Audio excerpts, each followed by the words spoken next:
Hey guys, hope all is well. Appreciate you guys tuning into the stream. So we got a raffle going on here just a couple minutes right before the stream starts. It's a $100 raffle, so it's a $50 will be given out right before we start this game, and then $50 at the very end of this series. So if you haven't already signed up, go sign up now. All you gotta do is type in one message in Discord, and then you're considered signed up. And then we'll roll this spin this wheel over here. If it lands on you, you win the $50, and then we'll do it again at the end of the stream. So we'll give you guys a chance, 2 minutes to sign up, and then we'll spin it.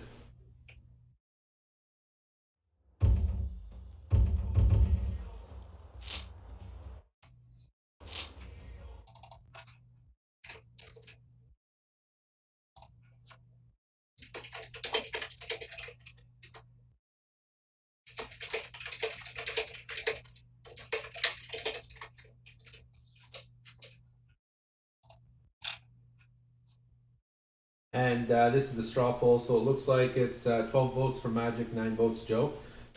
Pretty close, so we'll have to find out what happens here once we get this game on the road here.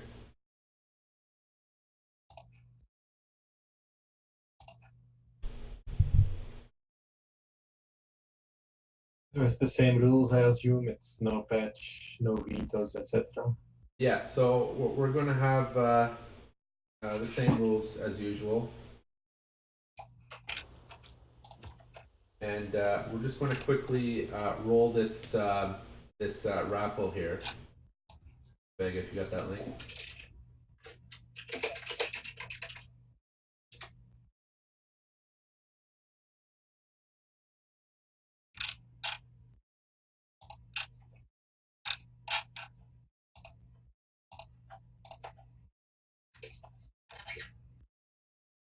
And of course, we do have the scoreboard at the top. It does look like we're going to have a raw mirror, so I'm going to adjust that for you guys right away. So it is a raw versus raw matchup here. First match of the best out of 5. And we can hear your keyboard, by the way. Yeah, I know. I don't know how to fix it because as soon as I turn down the what's it called, the sensitivity on the mic, Right. and it picks up, like it starts cutting out my voice as well. For some reason, me typing on my keyboard is just as loud as me talking like 1 inch away from my microphone. It's really weird. Okay. Well, we're gonna have to. We'll figure that out. I'm sure we'll figure that out for the next one here. Vega, can you send me a link? Yeah, just making sure nobody else is signing up. Yeah. Okay, so I'm gonna have to change the gods again because it does seem like the gods have changed and it's changed once again. So I'll just update the gods once we start up. Ra and Ra. Again, I Wow. appreciate you guys tuning in as usual. It's myself, Chicks, that's commentating here for you guys, and we have Lorenzo on the line. How you doing, Lorenzo? Yeah, what's up? How's I'm things doing going? well, man. Good. I'm doing well, man. Thanks for asking. What about you? Awesome. I'm very excited for this match here coming up, and definitely very excited for this series that we're about to see.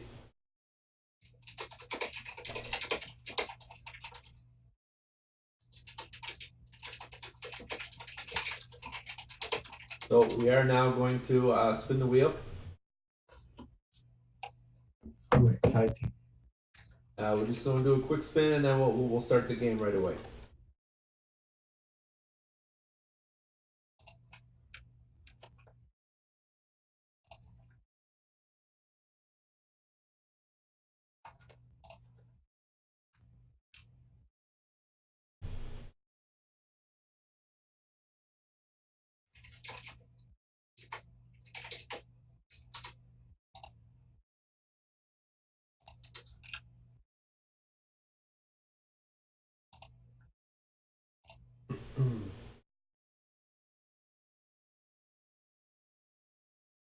So obviously it's random. Nobody has an advantage here over anyone. Just trying to get this to show up here, guys. I apologize for the difficulties. Not sure why it's not coming up.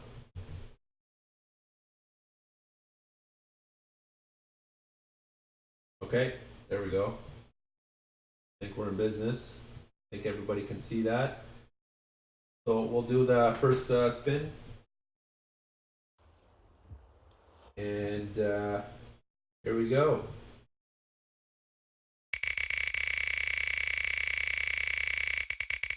Oh, it's a close one. Let's see. It's between Mechanic, the Zeus player. Oh, how'd that even happen? How'd that even happen? I can't believe it.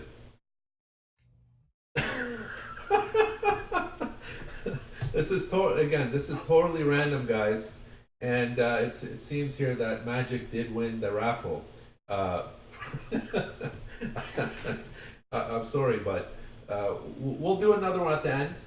So there's another $50 to be given away at the end of the best of five. So this is the first one, and we'll give more money away at the end. So congratulations to Magic for the first $50 win, and we'll do another one at the end of the best of the five series. So tune in for that.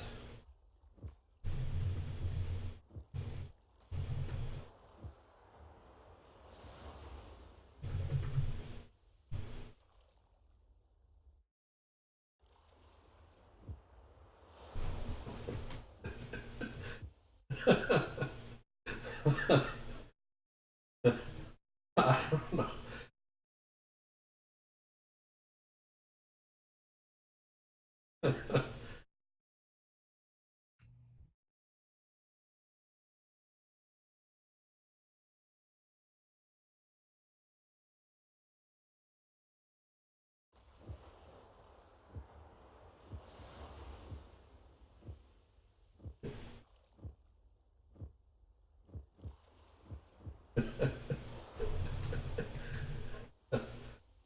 Okay, so it is going to be Zeus versus Set in our first match.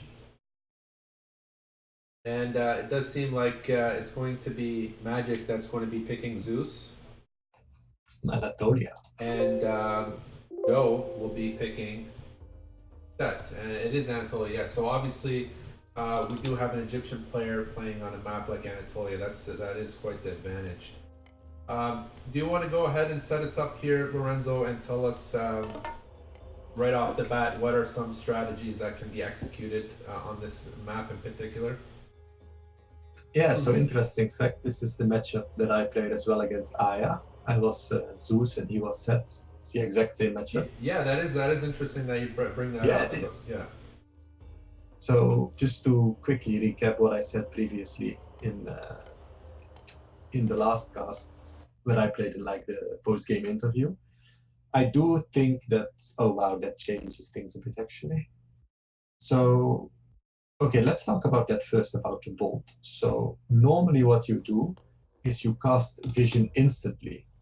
Because if you cast vision instantly, Right. like you're always going to get the dock up because you can see where the scout goes, right? Uh, and else it's going to be 50-50.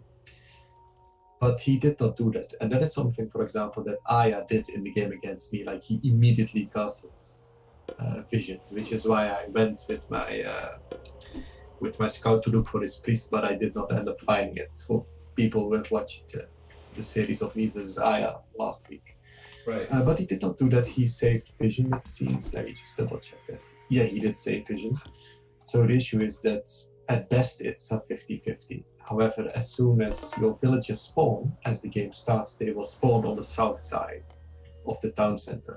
So it's way more natural to dock on the south side. If you look at any Anatolia games, Yeah. you'll always see people preferring to dock in the south side. Well, because the So villagers spawn on that side of the town center is what you're saying. yes, Okay. yes, exactly, and the Usark as well. So you know. Right. So I wanted to quickly just ask. So in this case, for the Set player against Zeus, and because Zeus has a bolt, would it be better to go the unnatural way and say deposit your villagers inside the town center, and then go to the other side of the water instead, so that way the Zeus player wouldn't find you as easily and bolt your villager? Or do you think it matters much? You just have to use the vision. Like you, what else are you gonna use the vision for on this map? Let's be honest. What use is the vision gonna get that's more use than using it immediately and seeing where he's docking, where his scout is going, etc., etc. Like, I it see what doesn't you're make saying. much sense. Right. So yeah, you just have to use vision immediately and then dock on the appropriate side. And then sometimes the Zeus can still maybe catch your villager, but not always. But yeah, so yeah, it's I don't know. He should have done that. I don't know why he did not do that. Because, Okay. like I told you before, that is something that I added. But even ignoring that, I do think that Zeus has an advantage on this map against Set. I said it in my game as well. Even though I Okay. was Zeus and I lost that game, I still think Zeus has an advantage against Set on this map. Interesting. And now with the early bolt, I think You think he it's even has even compounded. right? So even a more advantage just for the fact that he has a slow dock and lost one villager. Yeah, definitely. Okay. Um, Wanted to ask. So I saw that he built the second, or perhaps the dock on the other side of the water here for the Zeus player with two villagers. I don't often see that happening. Is that like the new meta where I suppose you send two villagers to the side of the map to build a dock as soon as possible um, to help secure both sides of the water? I suppose that's something that Zeus does now. Zeus did that? Yeah, You said? so I saw Magic here build the dock on the far left with two villagers. Um, so we're talking about his third dock. He built his second dock. He built his second dock with two villagers. And now they've just built a temple at the 9 o'clock corner. Yeah, it's a bit of safety. Uh, it will help you get it up if he's patrolling with like a bunch of boars Oh, and I maybe see. like a Because he's pharaoh or playing villager. against the set player is the reason why Yeah, he went. Okay. Yeah, so the that's a good point to bring up. the temple is a bit odd. I can only see this. He's going Athena, right? No, he's going Hermes. This is so the reason why you want to build a temple there is because you can get the free Minotaur and maybe build a military academy and push set off water off one side really quickly before he can do much. Right. But he's apparently not doing that, so the temple is a bit weird. But it's not too weird. It's not like Right. oh he built a temple there. It's just yeah the temple is there. Yeah, I mean okay sure I Right. guess. But normally you would do that to go Athena and like have the Minotaur there and you know do the thingies. But yeah. Right. Gotcha. But maybe we could talk a little bit about the map and does it shift an advantage for any of the players? The specific map roll that we got. Yeah, so like the placements of the town centers and stuff, I'm looking at it and I see that the town center right away for Magic is kind of blocked off by trees and a mountain. So I feel like it's a bit more difficult rather than Joe's TC. But would you agree with that for Magic's third TC? It's a bit blocked off there. Probably difficult, right? Yeah, it's a bit blocked off. However, it's not really far towards Joey's side, so it's not that bad. But yeah, there is a hill there that is kind of annoying. Right. I was mainly looking at the gold. The gold Uh-huh. there seems to be only really one viable mine for Joey, which is all the way to the left, and it's also I guess it's kind of difficult for both players to really invest much in because you have, of course, the tree line and the hill as well. If you go basically from the middle towards that mine. However, like you don't really want to do stuff like build littles there because it's so far from the center. You're giving up some center control, right? So I think what Joey wants to do is he wants to go for the mine in the middle, close to his 30C, like next to the wolves. That's probably what he wants to do. However, that's also really close to like the 30C of Magic. So it's it's like whereas Magic has obviously the one mine in the middle as well, but I would say that it's slightly better positions. Right. In my It's mind, be tricky. in my mind, the map could perhaps be almost even just because of how close that gold mine is to Magic on the third TC. I feel like it's protecting it, and then of course Joe, as you said earlier, has a very close mine at roughly the 12 o'clock corner there, so protected by trees. It looks like it could be easily protected by some walls there, so um, advantage Joe there. But I think both players are in decent positions. Not so much of a bad map. I think it's decent. Yeah, it's an okay map. It's not too bad. It's just Right. the gold mines is kind of Right. You never have it perfect. So we do see some aggression here, obviously by the set player, as set is supposed to do, and naturally you would think set has the map control here, right? very early on, yeah, because you have the animals, but as soon as the ranged hero is out, like the animals don't really do much. So Gotcha. I wanna. it's interesting. They're fighting on water quite a bit, actually, like more than I would expect them to. I haven't been catching all the fights, but I did want to mention earlier. Oh, he's up heroic. Okay. So he is aging up Dionysus. I did want to mention earlier that Magic lost 3 villagers to Shifting Sands. I'm not sure if you caught that or not. Yeah, I saw that. Yeah. So, what do you think about that? Is that standard, or is that going to really make it difficult for Magic to come back from it? Or is Well, that standard. It's difficult to say standard because in the patch you can't really shift enemy villages that easily. Right. So like you just don't see that all in standard football games that are 1 versus 1 because the patch doesn't really allow for it. So it's difficult to say whether it's standard or not. I don't know. I guess it's an okay use. Like you're always going to get some value out of that if you use it. Right. If you use it like that. But of course, you do have the risk that later on you could have, if you had saved it, you could have a situation where you would have gotten more value out of it if you had it saved. But it's speculation. So it's okay. I would say it's not too bad. Right. Okay. We do have a Scylla already, and only one villager on the temple. So this could probably tell us that we're going to make one additional Scylla, or perhaps not even make any additional ones.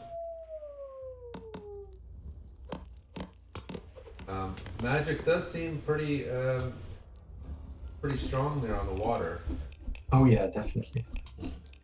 and of course we do now have Priest by Joe on that Hydra, and Odysseus already below half health. Joe's on that forward line.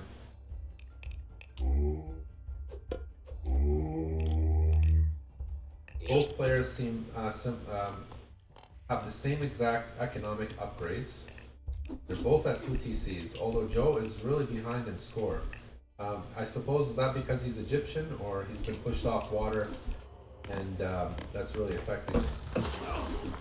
Well, he was already very far behind even before the Skilla came out and the heroic, Right. just because he was losing the water war. Because it's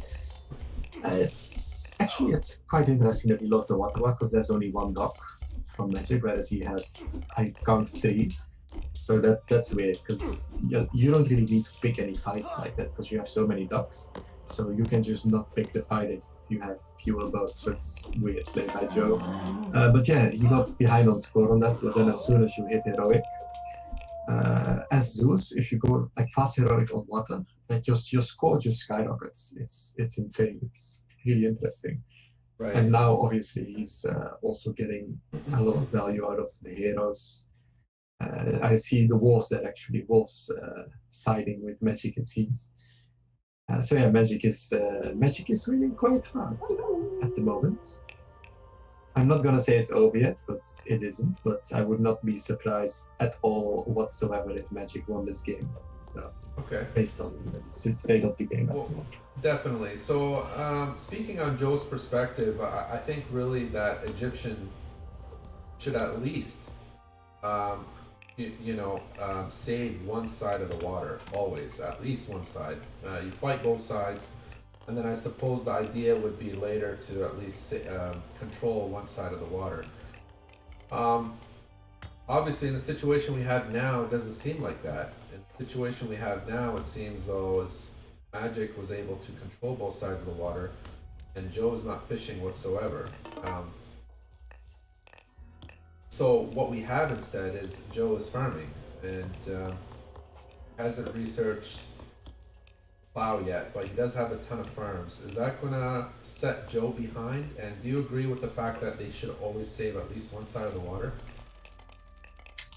Yeah, so if you looked at how Aya played this against Myzus, and just a disclaimer, by the way, Magic obviously is a better Zeus at the moment than I am. Yeah, it's GG actually. So he called it right there.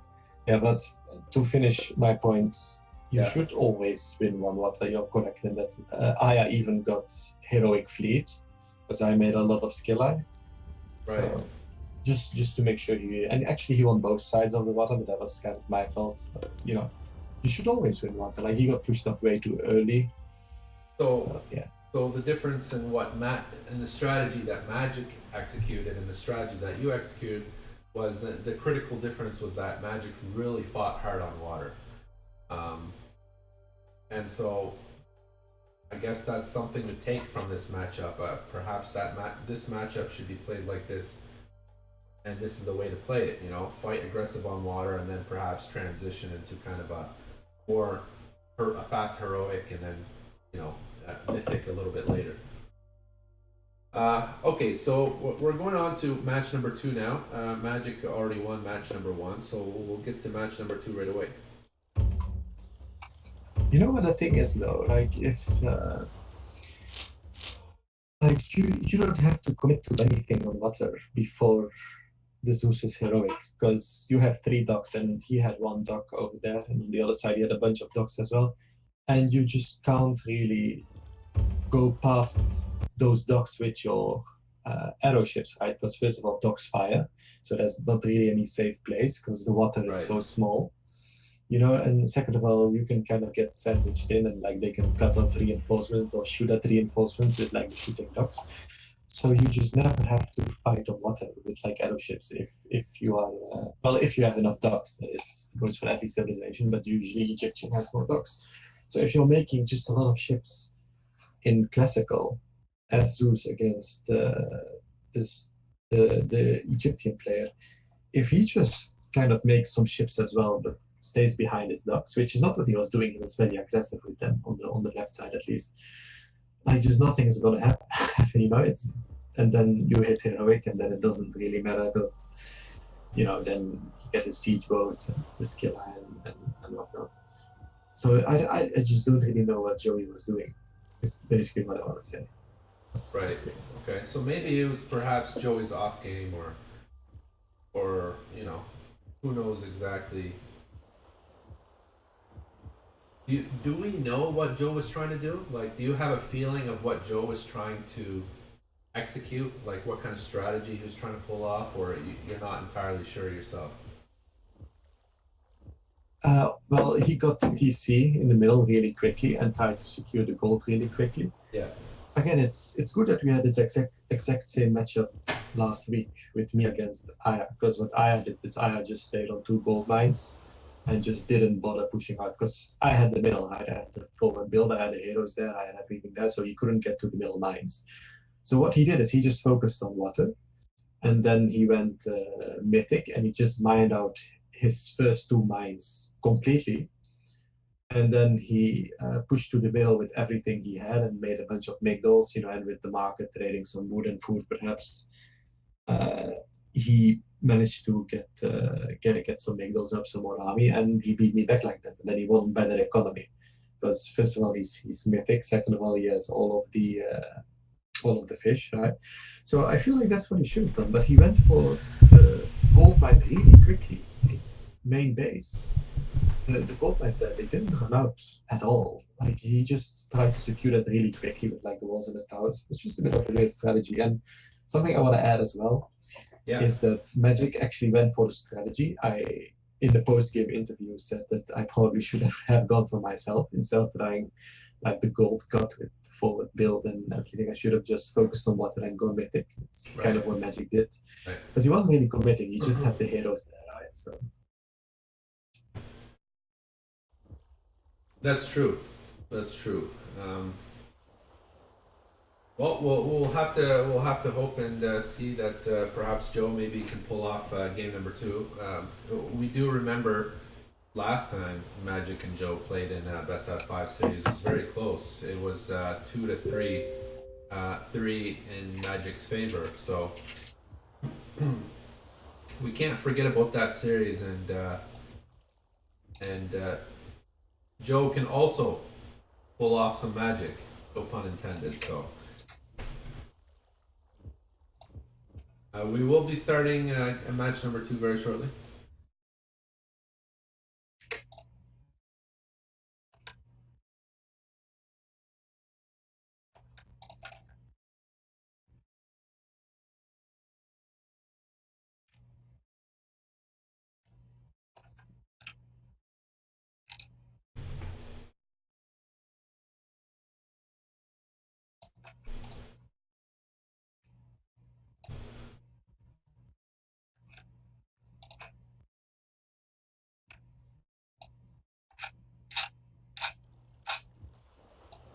Air juice.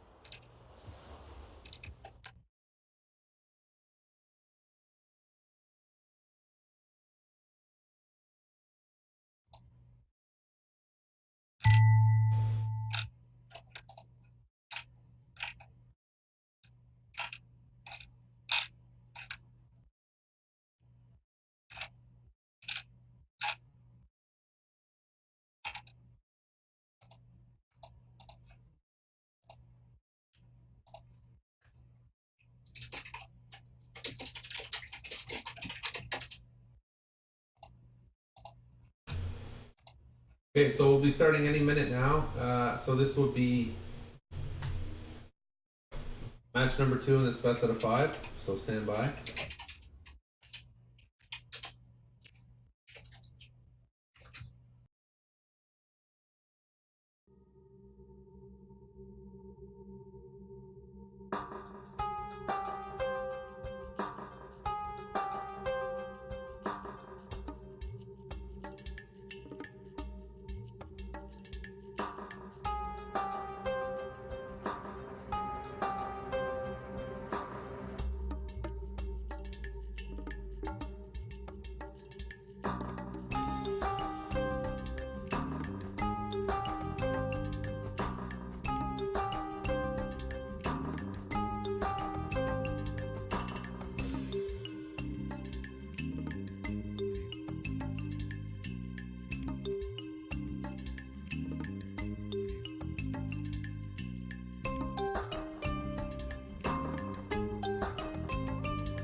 Okay, ladies and gentlemen, looks like they are ready to go, and we will get started.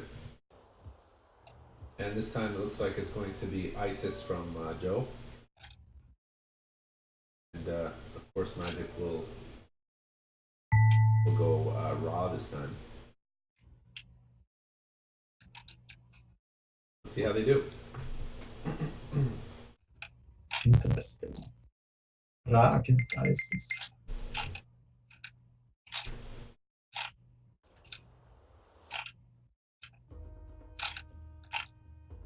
And looks like they will be saving on this Highland map, and we will go right back in.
Okay, so this will be match number 2.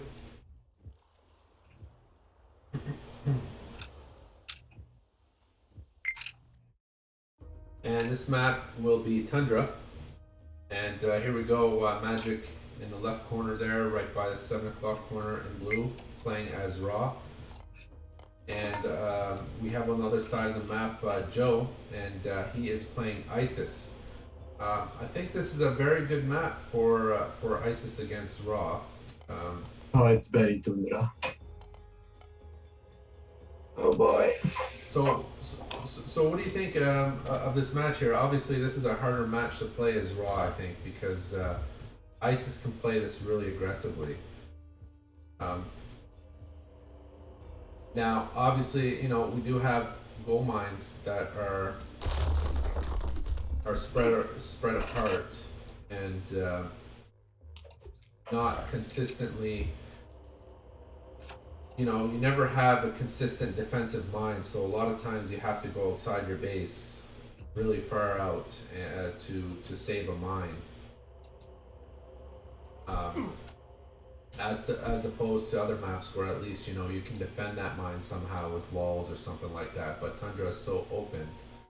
It's such an open concept, and the mines are so far out that you really have to go balls to the wall, and to secure it.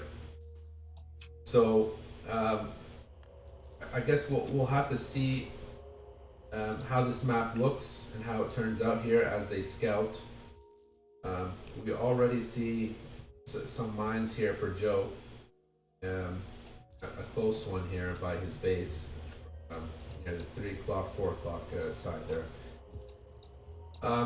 Do you want to give us? You want to make some comments about this matchup in particular, Ra versus Isis?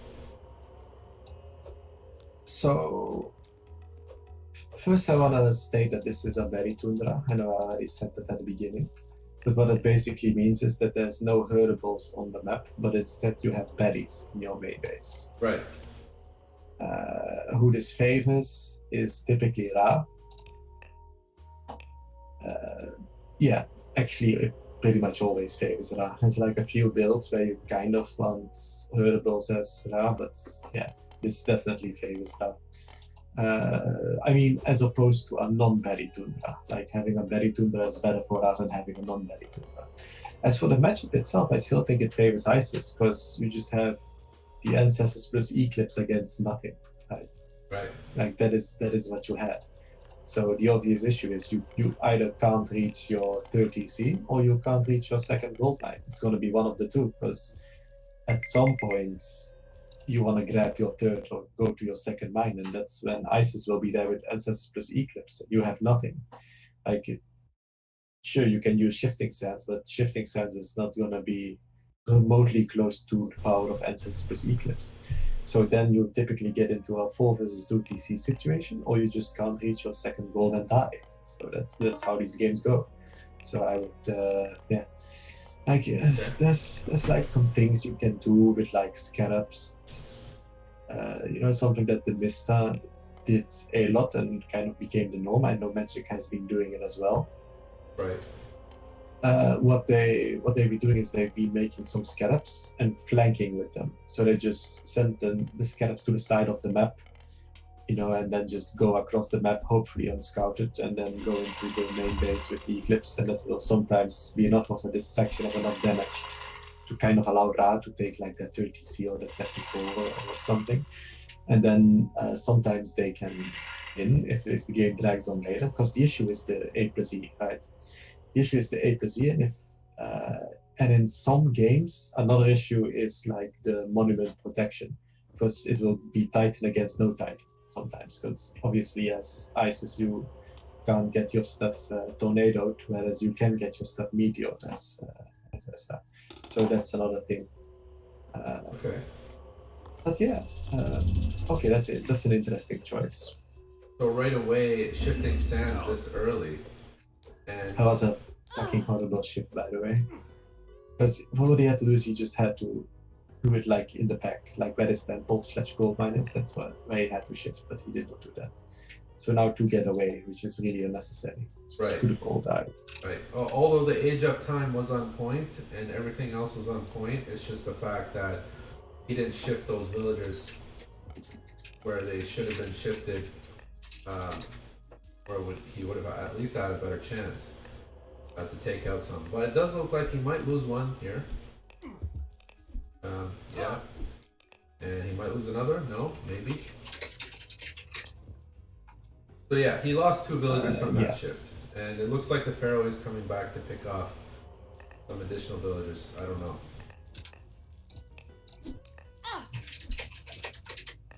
He might get something here, who knows.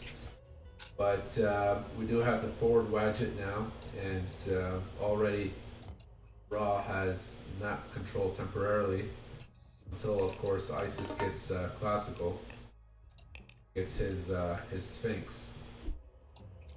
Yeah, it's kind of a late classical. It's not really the way to go anymore because of what just happened. Would you say So Joe is already behind here? He's already lost, 2 villagers. He's already pushed off Hunt and everything else. oh here. yeah, he is behind. Yeah, definitely.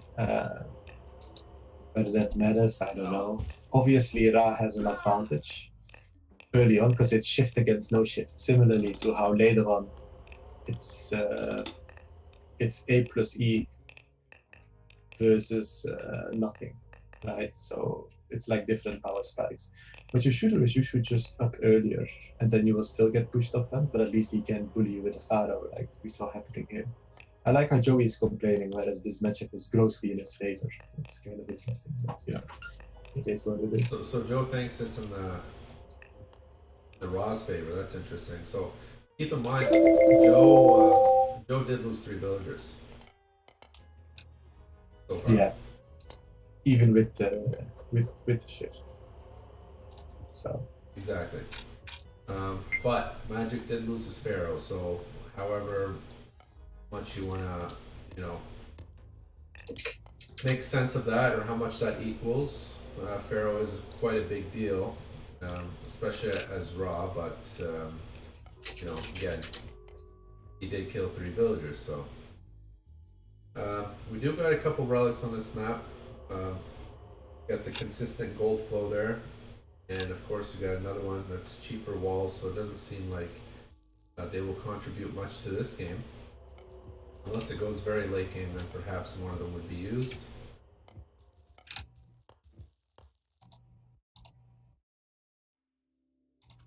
We do see 2 TCs that are I guess the TC placement is much better for Joe, I think. Magic has to go in the middle of the map. Oh yeah, it's much better. Magic has to You go know, in the it's middle of the map for his third TC. So I think if it does go late game, Joe would have a nice trade route there for between his TCs. I mean, I think Joey can win it, but I don't know why he went for 2 TCs. If you just go, you just have to go heroic, and then you just have to sit on his gold.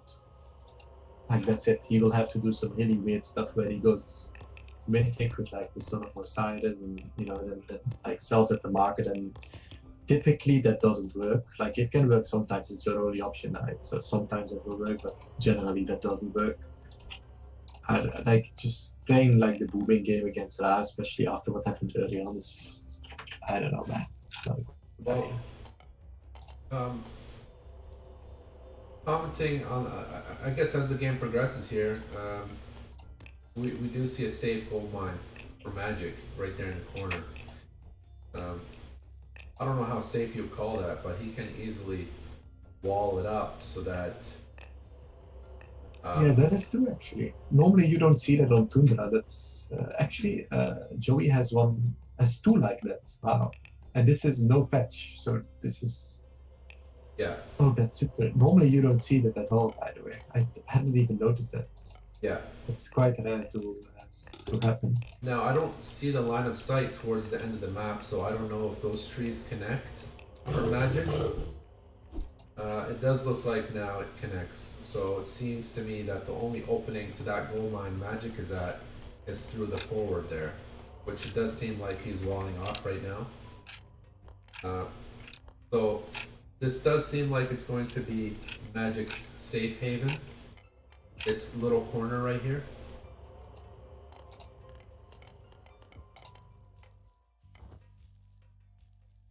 It's a good placement for a Migdal.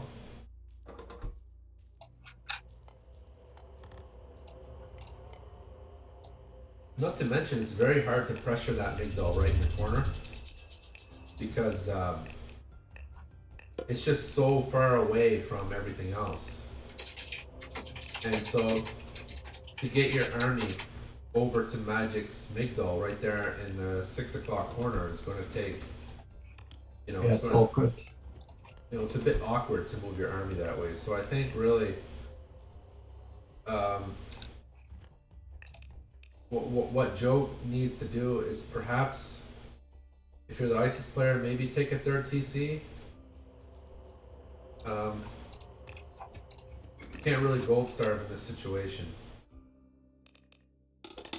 Take a third TC and perhaps Joe should build a. Oh wow, look at that. Yeah. Oh wow, he got. Oh, that's brutal. Yeah. So I think Magic already had an advantage because Ra just has a better boom in general on land, and plus he had the early advantage. But now it's going to be quite brutal. Well, again, Joe does have 3 TCs, and they're also. Yeah, I was about to say also the 30C hasn't been taken yet. Right. For Magic, and he still has A+E. However, let me see, is Mythic coming? I don't think it is, because there's no rain and stuff, and I see caravans.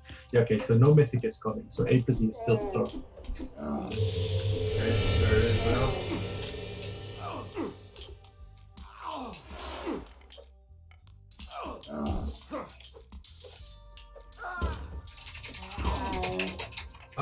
I think Magic should have got out of there earlier instead of stayed around to kill off some priest. I mean, it does seem like he lost more units than he should have. Yeah, also with bad timing, to be honest, from Joey. Now look at the top there. He's going to lose 3 camels just to a scorpion man. Oh yeah, oh that's painful. Yeah, so Joe does seem like he's making a comeback here. I wouldn't say that. But what he should have done is just combined grabbing the TC or building the Migdal with the A+E, but he's kind of late on that. Right. Well, look at those ancestors, man. Those are ripping apart camels right now. They're ripping. Not necessarily ripping apart, but I would say like really taking off hit points there. But anyway, we do have a Migdal there. We're at the third TC, so the fight is going to be at that third TC. Really, fighting Scorpion Men with camels is really awkward. You take a look at some of those camels there; they're very low health. So Joe really needs to save those Scorpion Men. Yeah. So this is the other thing I was talking about, right? Like the other issue that you have is you either can't reach your second gold, which he could in this case because he had very favorable gold, right? Plus, like, Yeah. Joey went for like this boom strategy instead of just going straight to heroic. But now, because of the A+E, he can't really reach his third. And what actually should have happened, but that's kind of Joey's fault, is he should have comboed taking the TC together with the A+E, but he didn't do that. But now it's still 3 versus 2, so now he just needs to make sure that Magic doesn't randomly go mythic and starts with like Son of Osiris catapults and grabs his third TC. That's what he needs to do right now. I think it's very possible. I think it's very possible. Magic is very heavy on food right now. He is pop capped, and it is very possible that Magic could go mythic at any time now. I'm not. Yeah, also he has trade, and there's no trade from Joey. Yeah. It's not looking very good. This, yeah, true, what can he do? Oh, he's going mythic as well. Yeah, like even if he makes, oh wow, and he's towering up. Oh man, if he makes, even if he makes a monument now to prevent the tornado, you still have the issue of like catapults, that are obviously going to come out. Less towers there, with not translations yet, but probably gonna get research soon. Oh, this is rough. Yeah, what do you do in this situation? I think he's just behind so far economically. He is ahead on score though, but that's partly because Magic upped to Mythic, so that makes him able to pay these losses. I think he's also ahead in score because Magic lost so many camels there at the 3 o'clock corner, just running around his base.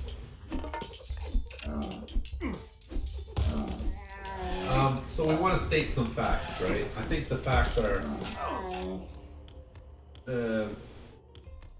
Magic is 80% now mythic. Actually, I just saw one of his TCs, 85% Horus.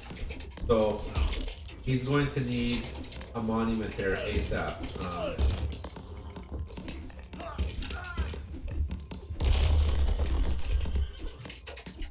Now with Horus, he should be able to secure this area, but it doesn't seem like he doesn't even have to force it.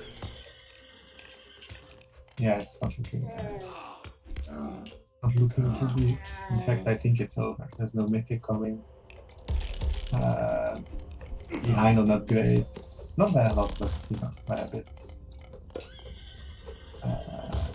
Yes, Spearman swap is coming, so there's no like magical top elephant comeback possibility because he's Horus. Actually, even if he was Osiris, because the mummies can be quite small. Also, and there's trade, of course. Let's not forget that there's trade versus token trade.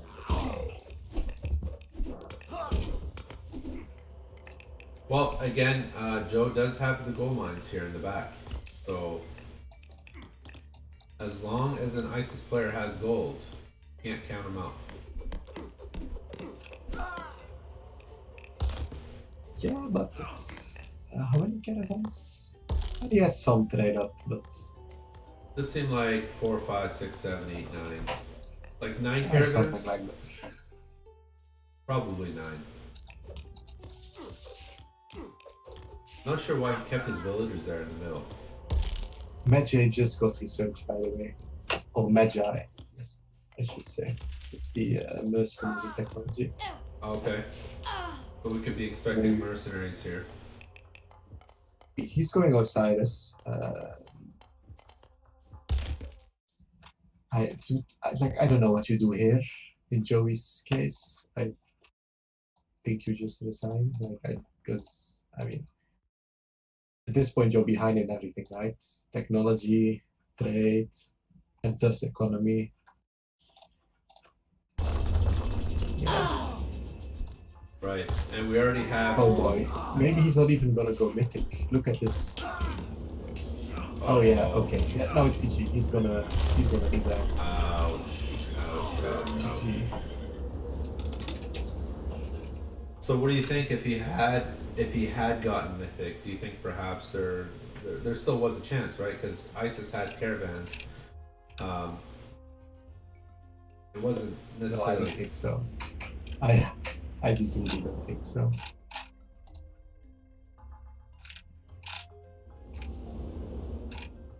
We'll see what happens in game number 3 coming right up.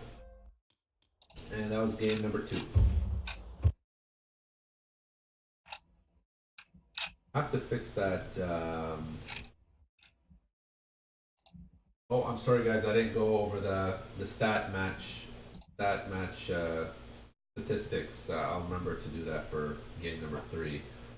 Um, Game number 1, number 2 are relatively short, so.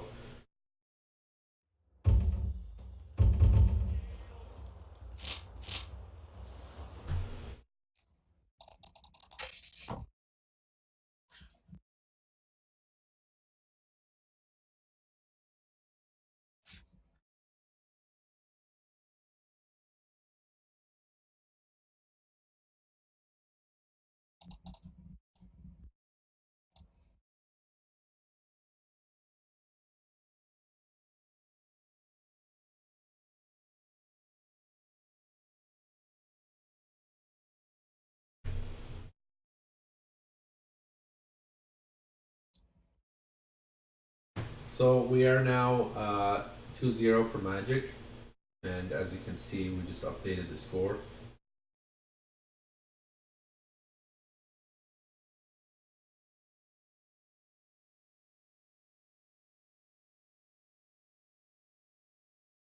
Thor. Wow. Thor against ISIS. You can go Ra. Look at this guy. Look at this boy.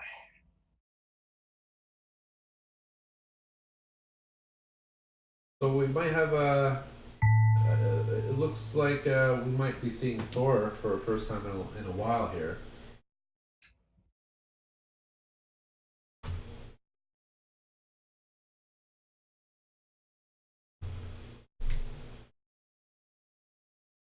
We haven't seen Norse since the Nulga matchup, since the Nulga show match. Yeah, I remember that was on Ghost Lake, right?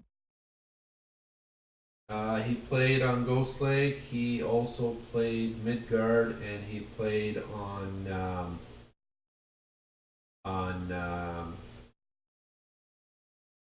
but that map with the lots of gold mines. What's that one called? Land map. I don't know, man. Anatolia? Not Anatolia. Alpine. There we go. Yes. Oh yeah. Okay, so here we go. This is match number 3, and Magic this time going Thor. That's a bit. I think that's the first time we've seen Magic go Norse, right? No, that's what I asked. If on, I think in Nilgard, I mean against Nilgard on Ghost Lake, he went for Thor as well, I think.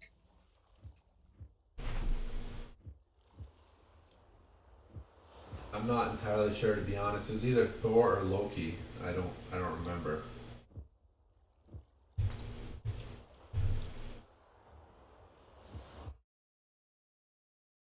And we're back in land here. All right. All right.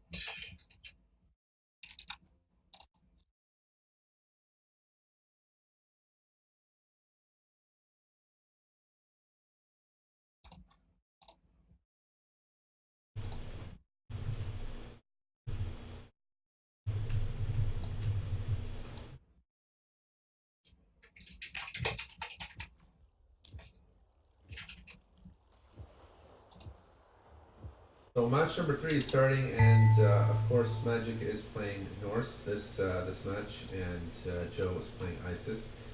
Keep in mind this is the no patch, and we do have Marsh.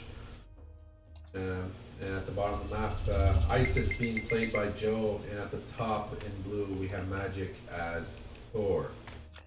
Right off the bat, quick thoughts on this matchup here. Advantage who? Ooh. Yeah, it's tough for me. So obviously March great for Thor, right? But a big issue is that, oh, look at that alligator. Is that alligator gonna cause some damage? Oh, no, he sees it. Okay, it's gonna be aggro. So looking at Joey's villages. Yeah. Yeah, those just can just come from the fog and just Right. So obviously big hunt map, very nice for Thor. What you want to do here as Thor. So let me explain the basic meta. What you want to do is you want to grab TCs and go Ragnarok, or you want to cast flaming weapons at the Isis's second gold mine. But with this map, usually there's like back gold. I already see a very nice back gold. Yeah. But in some cases, it is possible that there is no back golds, and that the Isis has forward foot, and then you can go for like this semi-fast heroic mix of Charles, cast flaming weapons, and you will win the fights. Okay. Sometimes slash most of the times at the second goal, but it requires very specific circumstances, which in this game already haven't been met because they're safe gold, so it's pointless, right? So The other thing that you do is you if just grab TC and go Ragnarok. okay. So I suppose what you I just want to reflect on what you said earlier. So obviously with this back gold mine that Joe has, we can be expecting more of a boom type style here by the Thor player. So more likely maybe just a bit of fighting here in classical and heroic, and then straight Ragnarok. Do you think maybe that's because I see that happening all the time when Isis has a safe gold mine? It tends to be Ragnarok almost every time. Would you agree with something like that, or do you think perhaps Thor could play a different strategy and be a bit more aggressive here? It's always going to end in Ragnarok. Look at the alligator, by the way. Yeah. Oh! He notices. Okay, because that was a low health villager as well. Yeah. I mean, it's always going to be a Ragnarok at some point. If you are particularly masochistic, you can try and play Tyr. If you get like an advantage or you get 4 versus 2 TC, but it's just putting yourself unnecessarily at risk. Because even in the late game, even if you don't take God powers into account, I still believe that Balder is better, because the Balder Rams and the Fire Giants are better than the Ursark and Huskal upgrades, I believe, and the Fenris Wolves. So again, it's like, what's the point of going there, really? Especially pre-patch, because of course this is without patch, so in the patches there's been numerous nerfs to, for example, the combination of flaming weapons plus Ragnarok. So it's very strong here, obviously. Right. Typically, what you see here is the Thor grabs at least 1 extra TC, and then the Isis tries to push with Ancestors plus Eclipse plus at least like 1 extra Scorpion Man usually and some Siege, and tries to kill the Thor before the Thor has any significant amount of army to really combat that. Okay. As you were describing that, I just want to talk a little bit of the relevations that have been happening here on the map, on this match in particular so far. We do see some walls that Magic is building here at. I do want to know, Magic loves walls. It seems like walls has been the consistent. I don't know what the point of this is. I really don't. Yeah. It's so weird. It is a bit weird. Now we do see another wall being built here, just kind of like blocking that town center off. I'm not sure. Is this? You know what the thing is, though? Yeah. The thing is that grabbing a second TC isn't really a winning strategy against Thor on this map. If you have like a perfect map, you can grab a second TC as Isis and still have like an 830 heroic. But then if you had a map that was so good, you could have like a 720 heroic, and then build full, or have like a barracks producing X-Men while you advance. It could just be more units. So, and that is really the winning strategy, because like what Thor should do is just immediately grab a TC, especially if the ISIS isn't going up super quickly, because sometimes the ISIS, to kind of prevent the whole TC instant thing, they will go to classic at like 420 and like send pharaohs and priests go to, you know, harass stuff from the north. But if they're not doing that, you can just grab a TC as Thor and you're fine. And then you really have to kind of haul ass as ISIS in order to kill the Thor before the rush hits. It's really like anything that's later than like an A plus Z rush is just going to give the Thor too much economy. Okay, I understand. This is how I experience it, by the way. Like I don't know if they have different. In my experience, you're always going to want to use A&E before flaming weapons.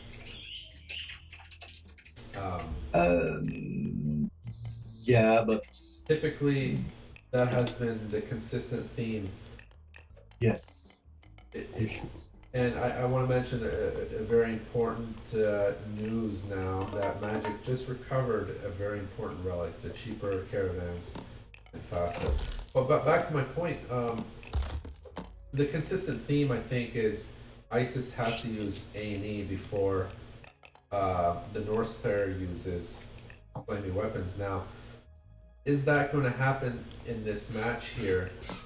We do see Norse is already going for the second TC, so obviously we're he's really late with that, by the way. That could have been started at like 5 minutes or even earlier if you have like some weird specific build. Well, I agree. Maybe perhaps all those walls that cost more they cost in gold, is it? That longhouse is fucking weird. The second, like, why would you ever build it there? But I mean, all these walls perhaps cost him in the fact that to slow down his second TC build time. Oh yeah, definitely. Right. Because you are actually a little bit strapped for gold and wood. Like you're strapped for everything, obviously, right? If you want to do it really quickly, because then you will have your economy set up in such a way that you have exactly enough for everything. So if you build like all of these walls, which again I think is retarded, that's besides the point.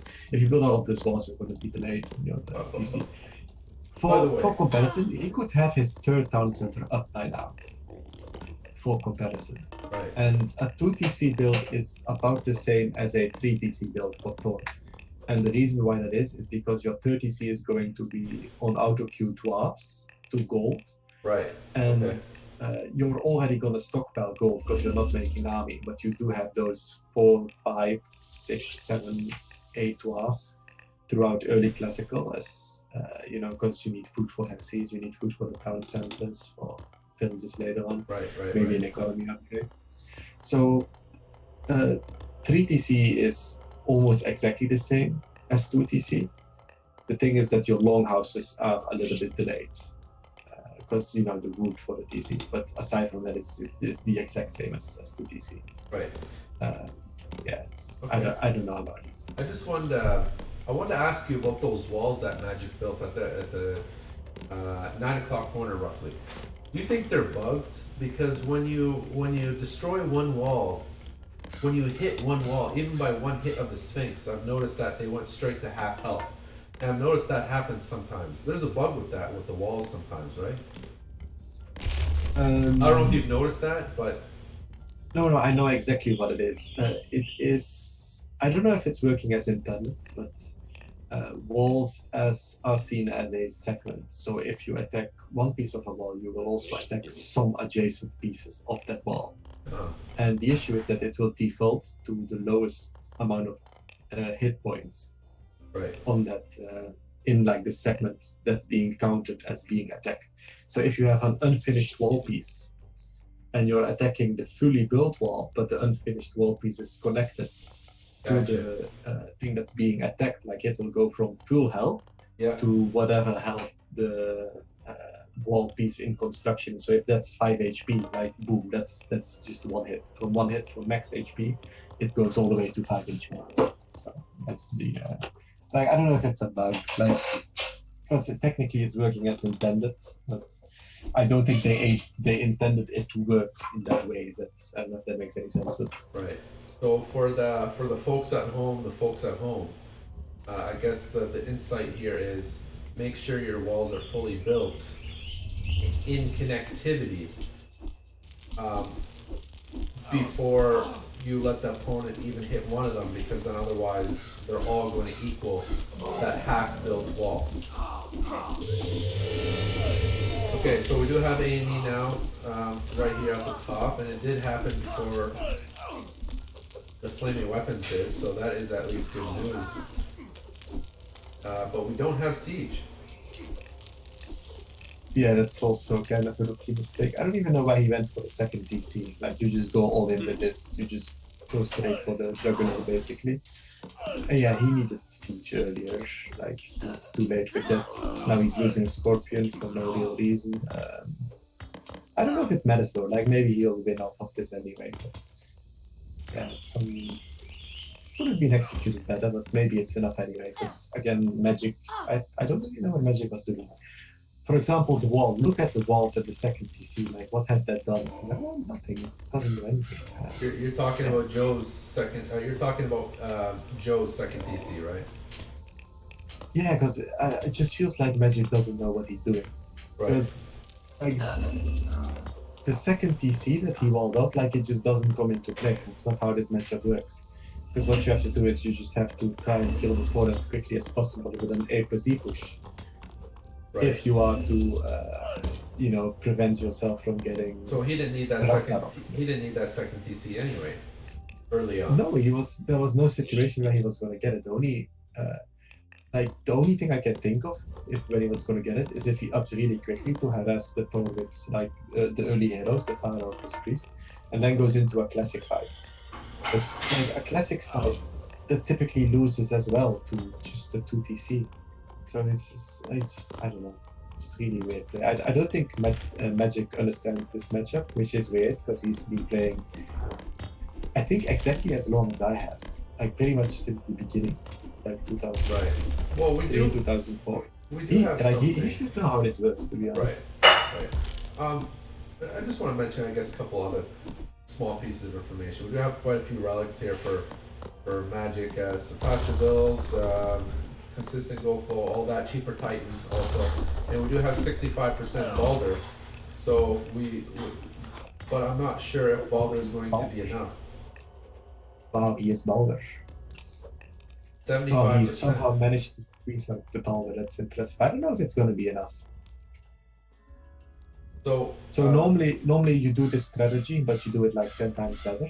But then again, Joey would also have like, you know, earlier siege, not grab the second TC. So both have like some inaccuracies. Joe knows Balder's coming.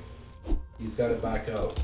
Yeah, I mean, he's still in the game. Like, the fact that Magic still is the game means that Balder is coming. Because if Balder wasn't coming, like, then Magic would not be in the game anymore. So, Right. Is this enough?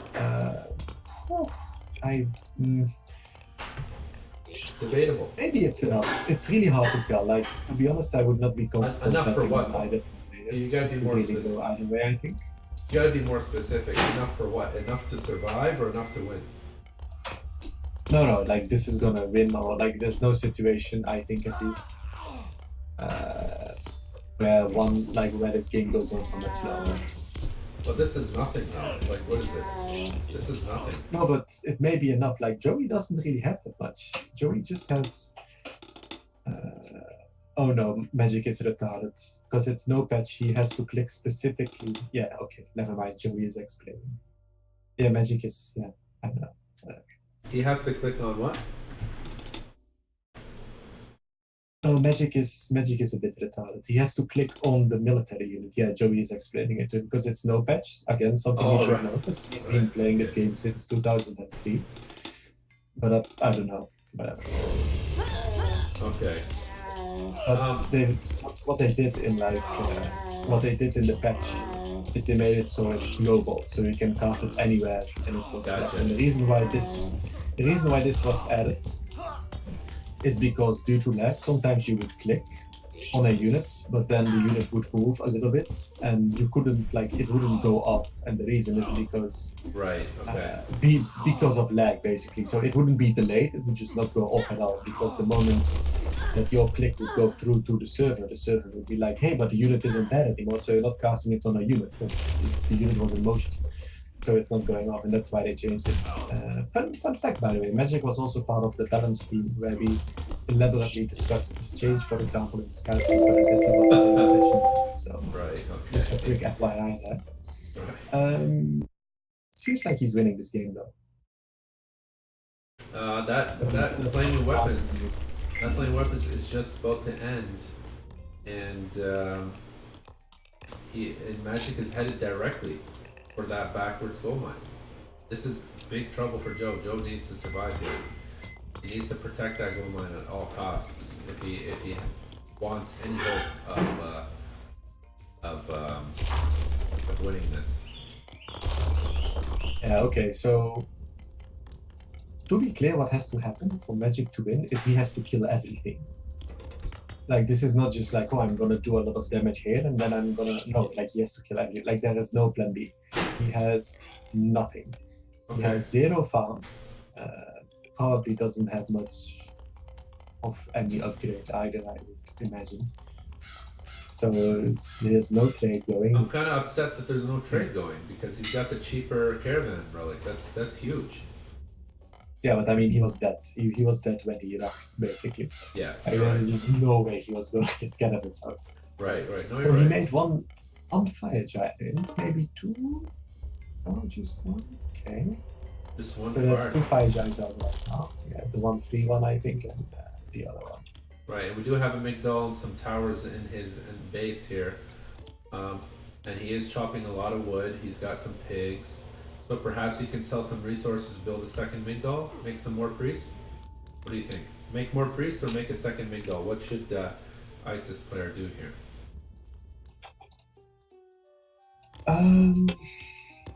Nothing really. Just wait until the Thor runs its army into your buildings. So second, yeah, well he needs a hand axe for sure. I mean I don't understand why he doesn't have hand axe. Joe doesn't have hand axe. He should just try and get gold and just relax a bit, to be honest. Magic is already making villagers, by the way. And we already do have roughly 9 dwarves. And looks like Magic will be losing his second fire giant. Well, at least half of it, sort of. This is gonna be so funny if for some reason this game drags on and like Magic rebuilds. This is not supposed to happen, but obviously if Joey can't get gold, you know. It does seem like it. The thing is, he's making a lot of dwarfs, right? He has quite a few dwarfs now, so he can just make fire giants now. Priests obviously cost a lot of gold. I'm looking at the villager population. We're at 45 vills for Joe and only 12 vills for Magic here. And we don't have any Lorenzo. We don't have any armory upgrades for Magic.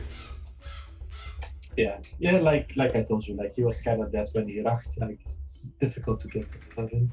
Right. The score is pretty high for Magic, though. I'm not sure where that score is coming from. Is it because of the Ragnarok? I mean, it's the 4 relics don't add that much. Like it doesn't add 1,000 score, obviously. I see military is the reason, probably. It's like a couple of fire giants, like military, obviously. Like he won the fights really hard because of the Ragnarok.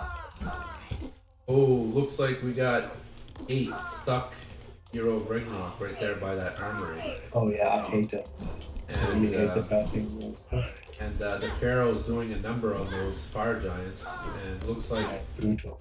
Looks like those Hero of Ragnaroks are going down very quickly, especially without any armor upgrades. It looks like they're all being decimated. There it goes. There goes one fire giant, second fire giant going down very fast.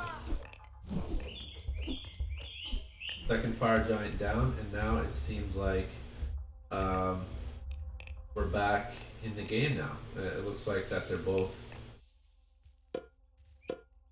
Ragnarok is pretty much over. We are now sitting at 40 villagers for Joe and 25 villagers for Magic. Sorry, yeah, 25 vills for Magic and 40 vills for Joe.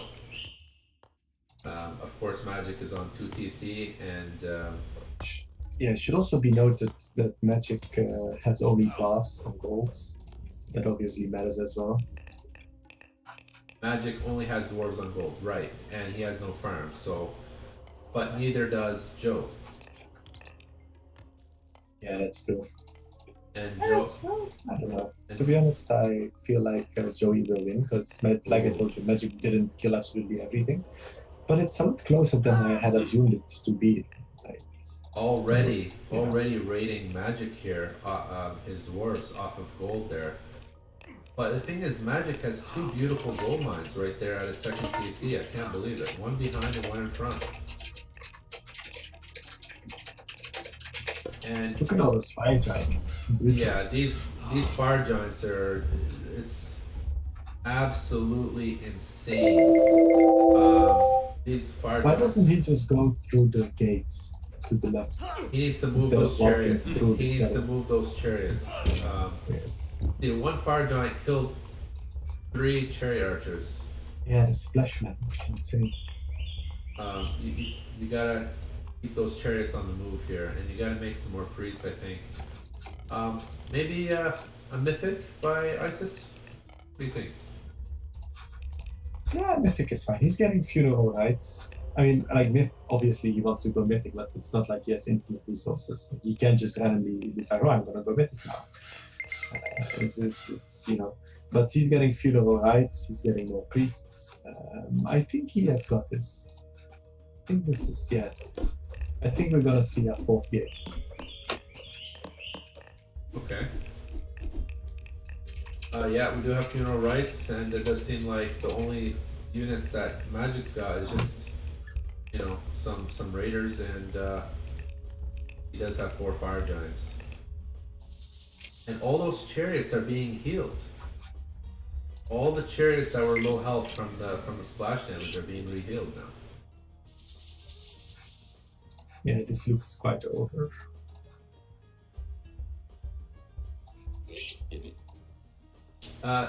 Isn't the other priest upgrade too good too? The one that gives you cheaper priest and faster healing?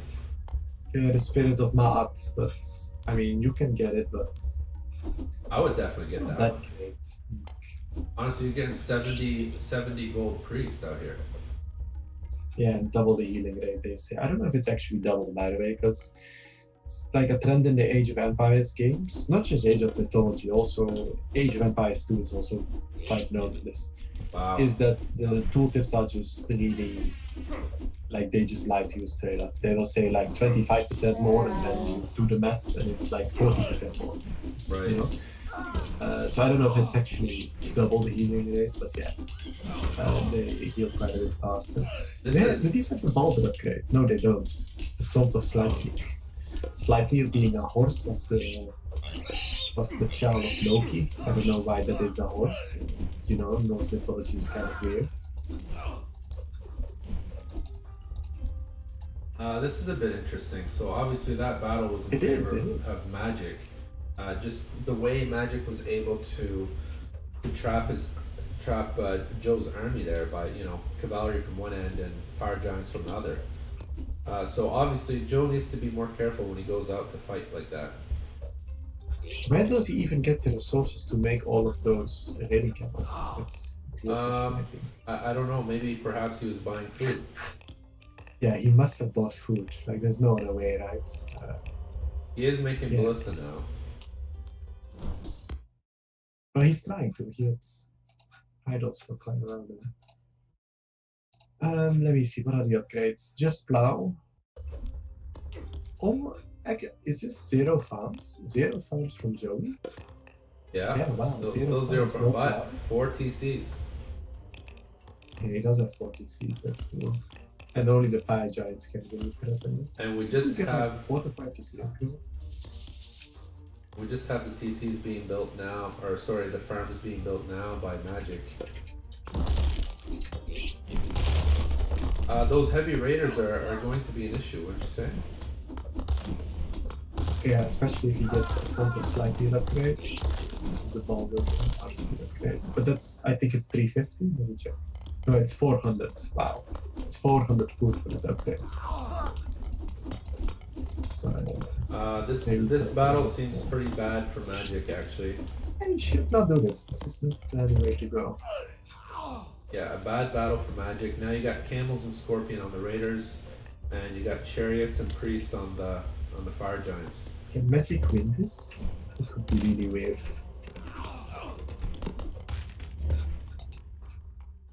This is interesting. Well, look, Magic just lost all his Raiders to Scorpion Men and Camels at the bottom. All his Raiders, and he lost all his Fire Giants. So now the battle's being focused on Joe's third TC now. I want to say I still favor Joey here. Yeah. But I think his morale is quite low. For example, he got unreasonably angry when Magic got confused at the flaming weapon stuff. Right. Yeah, I noticed that. It was a bit off. Yeah, for example, what's like it's interesting discussion, but I think it's too off topic to discuss now. But about whether you should hide, whether you're tilted or not. Because what made it really obvious was that he said go specifically, and that was really weird. Like that immediately conveyed to me that he was super ultra tilted.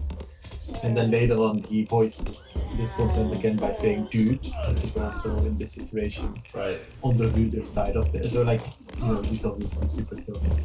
Right. He was like click on the unit, and then he said go. Not ready. That's something that you would do if you were untilted. He's obviously quite frustrated either way. Right. Is he losing now? This is like, what do I make of this? I don't know anymore. Okay, seems... wait. Who has the better economy? Let me check. Well, irrigation. How many farms? I count like 15 farms. They're both even now on villagers. 11 farms, with most of them not built.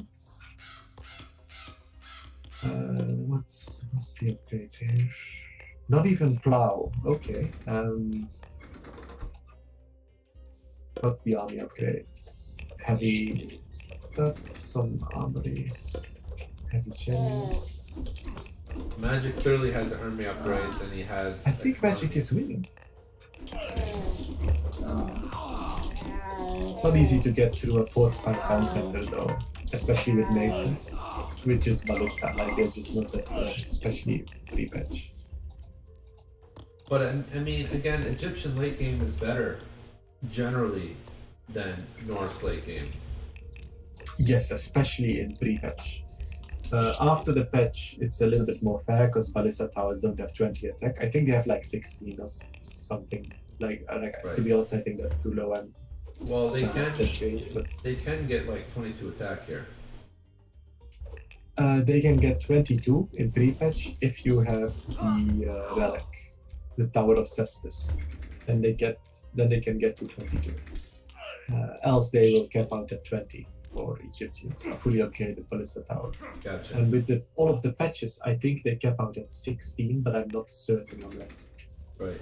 Yeah, I'm not. Also. Yeah, obviously I'm not a huge. I can't judge the patch much just because I don't follow it, and they're changing it all the time. So.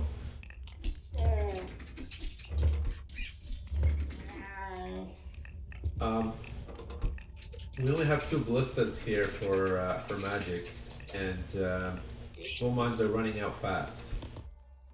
The gold mine by his second TC has pretty much run out, and we do have 2k gold left on that other mine. So it seems like the rest of the mines on the map are controlled by Joe, and so Magic is going to have to make some money moves here if he's going to Oh, want. that's true, actually.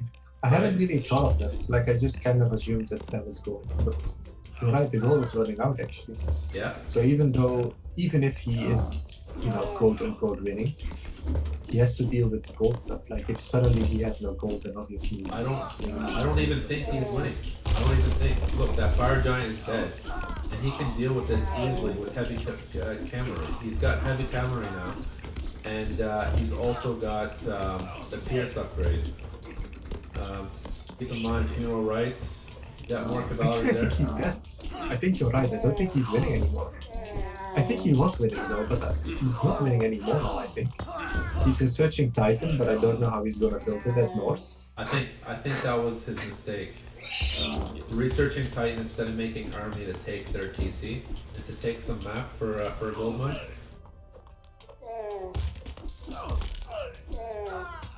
What do you think? Would you agree with that? That Titan was definitely a mistake. I mean, it's a last season, I think, because he's dealing with a lot less population space, obviously. Because Well, first of all, it's ISIS, second of all, it's 4 TCs. but So what's he going to do now? I don't think that's what you can do. He's going to have to find a gold mine on 3 o'clock corner because I can see that it's not scouted yet. So. Yeah, that's the only way. Also, fun fact, the build that he did, he can do almost that exact build while saving his line. But again, it's just not being knowledgeable of build orders. Seems like Joe is entertained by the fact that he's made a Titan. So there does seem like to be a gold mine there. How does he build? Yeah, that is, but how does he build a Titan? It's Norse. He needs to build it with military. He doesn't even have military to defend. Got Like, nothing. what's he gonna do? Got nothing. I think he's just gonna leave the game in a bit. I think he's wanting to make those vills into Ulsar to. But I mean, again, Joe is just too aggressive here, and he's already Osiris, so we could expect a son of Osiris coming up here any time. There it is. I mean, this has to be a throw. This is surely a throw. Does he have calibrations just for kicks? I want to see. Do you think he can get it? Do you think he can get it? Yeah, he got it. Yeah. Okay. All right. Maybe I should have typed very GG then instead of just GG. What do you think? To get the juices flowing a bit. I'm not so sure about that. It does seem like they are a bit tense. So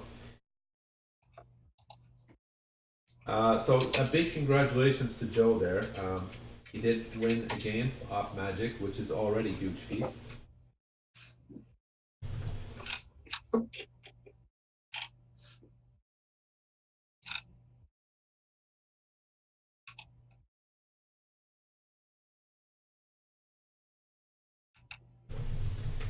And as promised, we will show the post match. Oh, I guess.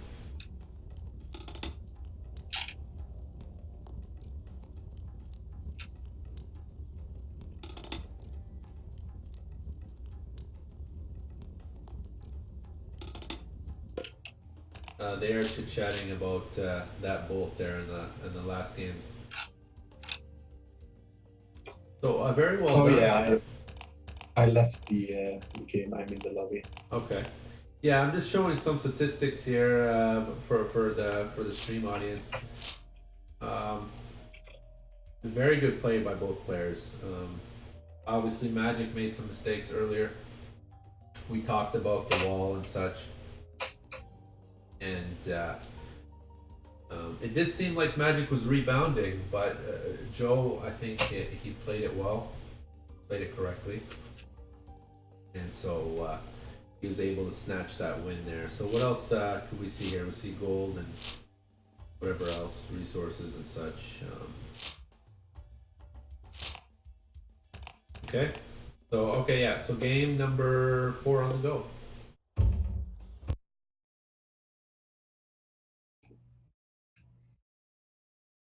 And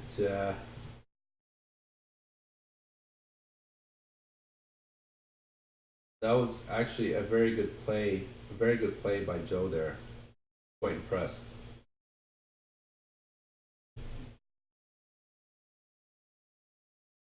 What'd you think of that late game ISIS play by Joe? Camels are not normally used, but normally it would be spearmen, right? Would you prefer spearmen or camels? Spearmen are definitely more common, but camels are okay here because you want something kind of quick, right? That's nice because if you build elephants, you're not going to get to the ballista that easily. And camels, they do all right against cavalry. Also, you went Osiris, so there's the option to go. I believe it's called Desert Wind. The Osiris upgrades something wins. Right. Well, would you have done anything differently in the match that was just played? Would you have perhaps, you know, what would you have done differently as the ISIS player or even as the Norse player? Would you have built a Titan earlier? What would you have changed if you could change something? Aside from the stuff that I told you, because else I'm just gonna repeat the stuff I critiqued in the game, right? Where I was like, build was trash from Magic. Uh, like you just go instantly for the second TC. Oh, I see. Yeah, yeah. So, yeah, obviously you've made those comments a bit earlier, but I mean, in hindsight, now that we've watched the match and it's finished, and you know that we saw that Titan so late, I guess perhaps I'll ask more specifically about the Titan. Would you perhaps wanted to see the Titan a bit earlier, or do you think there was just no chance of winning either way, or I don't think he can go Titan. I just don't think it's an option, especially if you're down in population.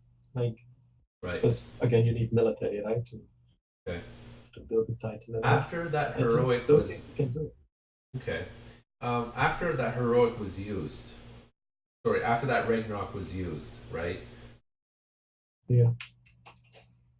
How, what did the Norse player need to do to win? Was there, was it already a lost match at that point? Was it just a matter of, I need to come back? Or Wait, what's the question exactly? so the question is, at the point where the Norse player used Ragnarok, was it already a lost match, or like what would you have done differently than Magic did? Do you think Magic played it in the best case scenario that he could have after the fact he used Ragnarok? Do you think he played the best possible Yeah, I think he strategy? did. I think he did. Yeah. Okay, Yeah. I think he did. It's just, I mean, what can you do? No? right. With the tools he had, I think he played how he should have played. It's just sometimes it's not enough. There's a lot of damage done, so his Ragnarok wasn't that strong. Kind of had to rush it, Right. go fall back, etc., etc. Okay. So it looks like this time we have Midgard, and it is going to be a Raw mirror. Blue, we have playing as Raw. Um, his name is IamJoe. Joe did win the last match, and it is currently 2-1.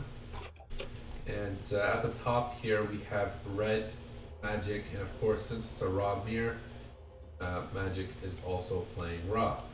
So um, this map is really things we want to look at in this map earlier on, especially is the fish. And already we Yeah. see that Joe has 3 fish here that he starts out with, which is a very nice um, fish spots here. So he's already started with 3. As for Magic, he doesn't start with any on his first stock. He does have to scout a little bit to find it. So advantage Yeah. advantage Joe so far. Um, Maybe you can tell us a few um, perhaps strategies that we could be expecting here in this match in Aramir. Yeah, I mean, it's a raw mirror. Like, Just a boom off. yeah, kind of. Like, there's some things you can do. Like, you can go scarabs, but the issue is, especially because it's a split patch, The issue is that if you go Scarabs and you don't kill the enemy, like Hathor will win because of the Merc upgrade mostly. Yeah, because the Merc upgrade just wins everything. So Hathor for both, probably. I mean, it could be anything. Could be both Sekhmet, both Hathor, one Sekhmet. Okay. But I think the safe thing to do, and what I think we will see, is double Hathor. Because again, if you don't win with Sekhmet, like you lose to Hathor. That's it. You lose. You just lose the late game. I know, there's sometimes people try to kind of build up Sekhmets. They're like, oh, but you have the free population from the Citadel, but you have the Bone Bow and you have the this and that, and the siege upgrades. Just no. Like Magi, which is the Merc upgrade from Hathor, just wins the game. That's it. And like you don't even have to go towards rocks and sun-dried mudbrick for cheaper stuff. Like you don't even have to go like it's just Magi. That's it. It will win the game in late game. However, well, like, for we successful are not in late game yet, right? So for successful Hathor, for successful Magi, I think you need a proper 3 TC setup, and I think you also need proper gold mines on the map. If the gold mines, if you get gold mines screwed, or if you get TC screwed, town center screwed, I think in that case, then perhaps Scarabs would be more likely than a Hathor. I think Hathor is more of an option you would choose where you have at least safe resources that can guarantee you, um, you know, mercenaries and such. Would you agree with something like that? wait, what's the exact question? What should I agree with? So I was asking if you agree with the fact that um, with Hathor, typically you would want to go Hathor if you have safe resources. So, for example, safe gold mines, safe TCs, where you could have a proper market set up. If you're in a position where you don't have a proper market set up, or you can't do a proper market setup, or even not even safe gold mines, then I would think Scarabs would be the more um, likely scenario. Just to interject quickly before I answer the Yeah, question. yeah, go ahead. This fish is extremely unfair. Yeah, If you look, yeah, if you look at the amount that Magic has, yeah, totally, and like totally. in the positions as well. Because I was gonna roast Magic for docking that because that was a bad dock placement, but it doesn't really matter because he has like. Yeah, Anyway, to answer your question, I never really thought about it that way. It's just you like because you're gonna make enough mercenaries. I mean, enough. But you're also gonna make enough mercenaries, but you're gonna make enough caravans to sustain mercenaries and stuff anyway, right? Whether you have a good trade route or a bad trade route, it's just the only thing that affects is how many caravans you make. It doesn't affect how many mercenaries you make usually. Although theoretically, like you could reach that point a little bit sooner if you had a better trade route, of course. But overall, just the general rule is if you are playing Egyptian versus Egyptian pre-patch, and one is Hathor and the other isn't, and the game is equal, the Hathor will win. And that's not even because of rocks or anything, or like the extra HP. It's really just the mercenary upgrade. It's that brutal in pre-patch. okay. I mean, I could agree with that. Absolutely. But although obviously the Scarabs is a more aggressive type strategy that you would use very early. So I guess we'll have to see which strategy they do go with.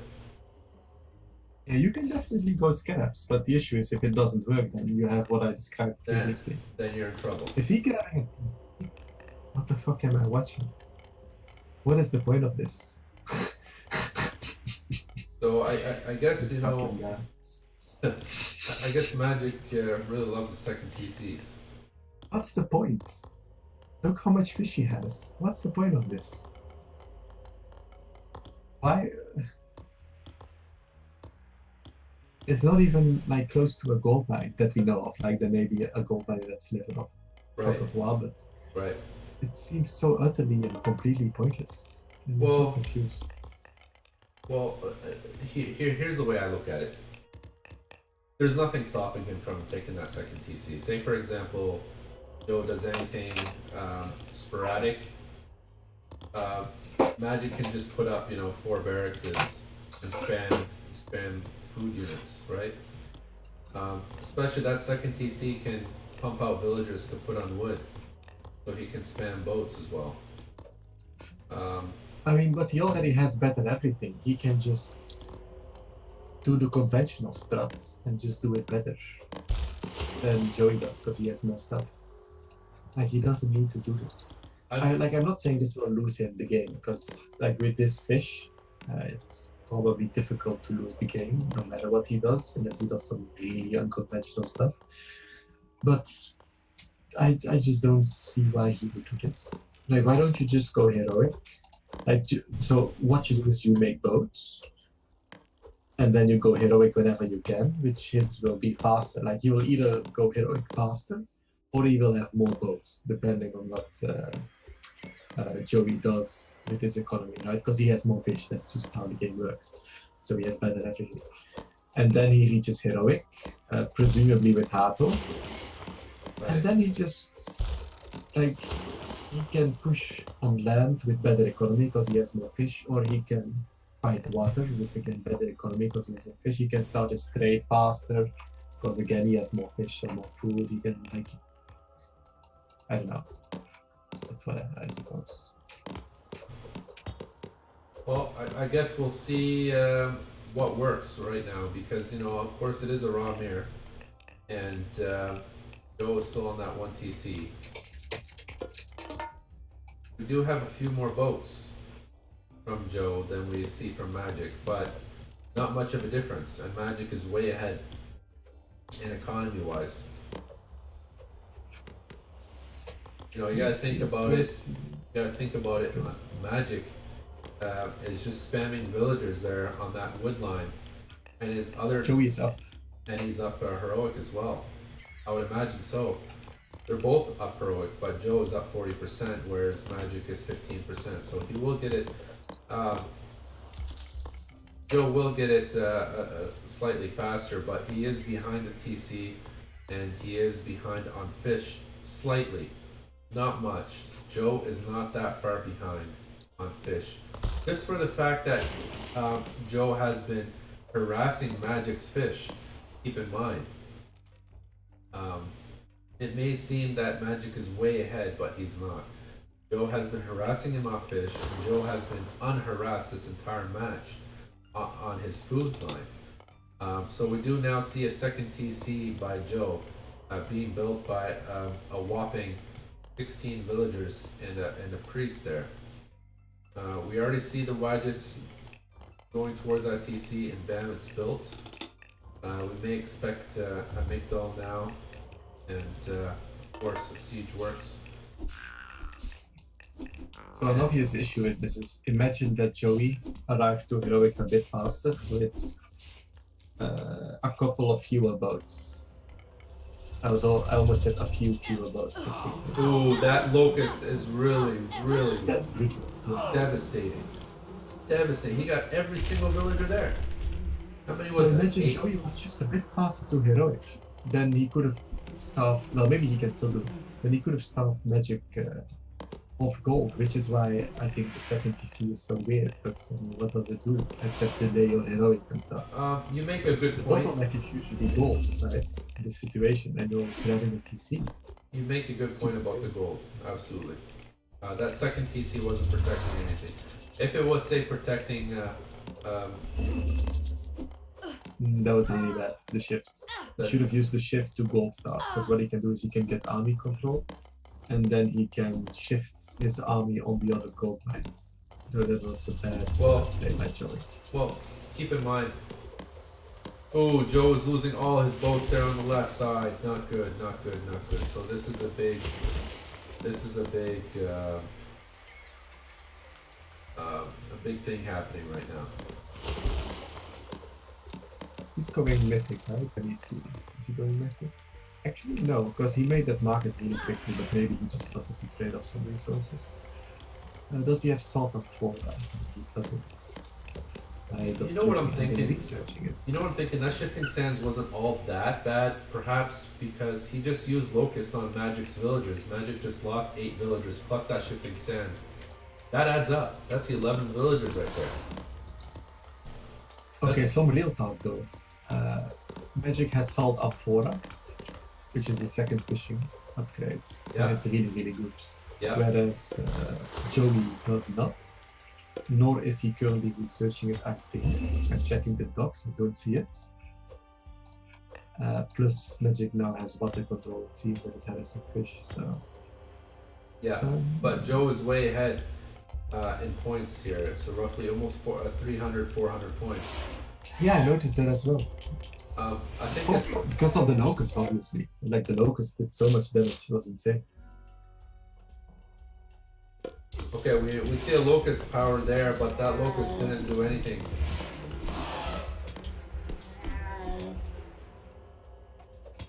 Now I want to look at the... take a look at this battle here real quick, and then I'll take a look at the villager count. Idle Pharaoh, by the way, for Magic at the goal right. It's a bit unfortunate. Oh yeah, I do see that, yeah.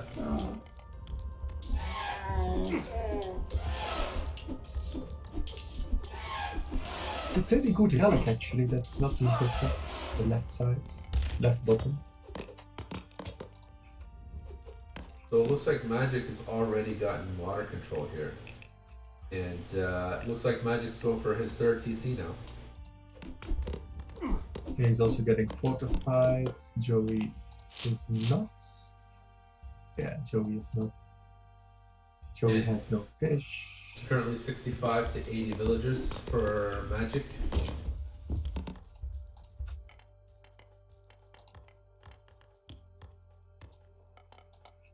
But again, that's because Magic has so many food ships there.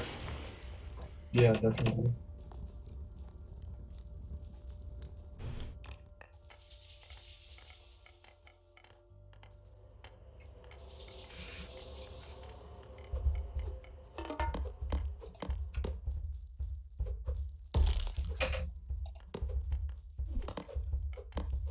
I feel like Magic is winning. I don't know where Joey gets his score from.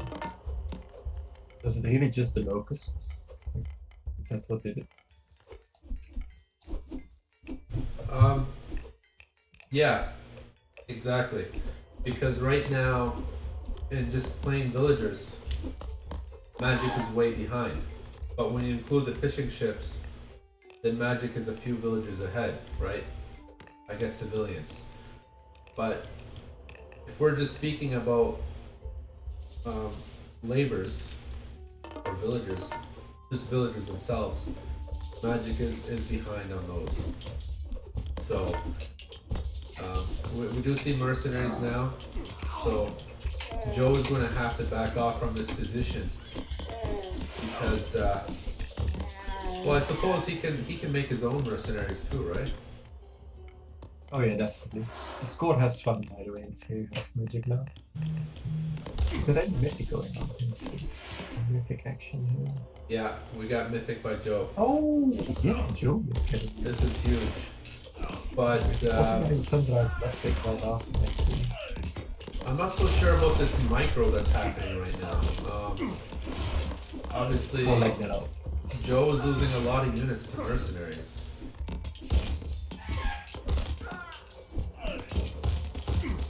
Are those mercenaries worth it this early?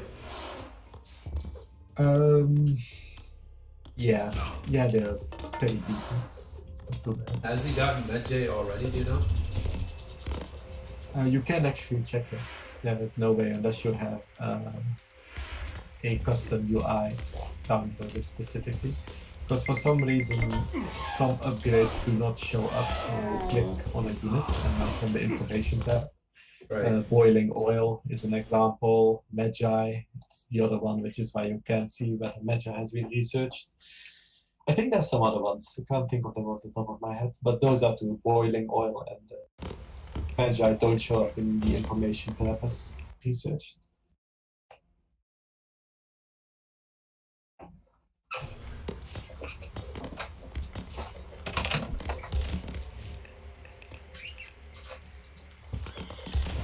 So we still have a very close match here, but obviously Joe's in Mythic with Tornado. So as soon as that rain goes out, then we could be expecting that tornado at any time.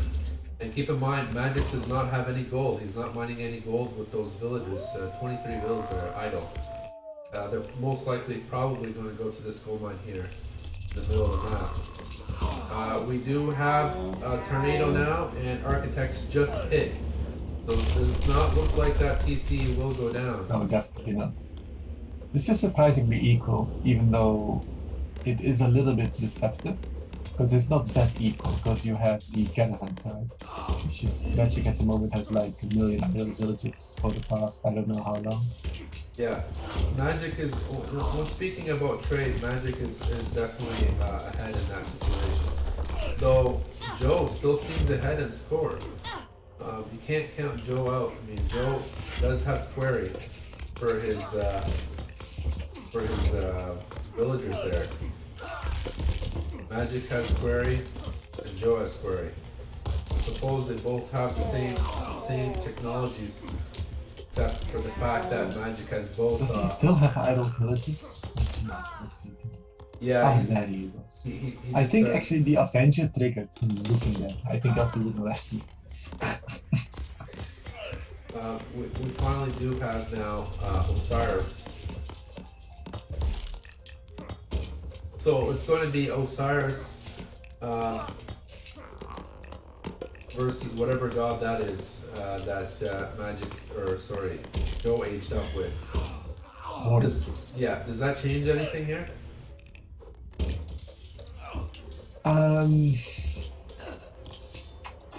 So We got a Horus versus the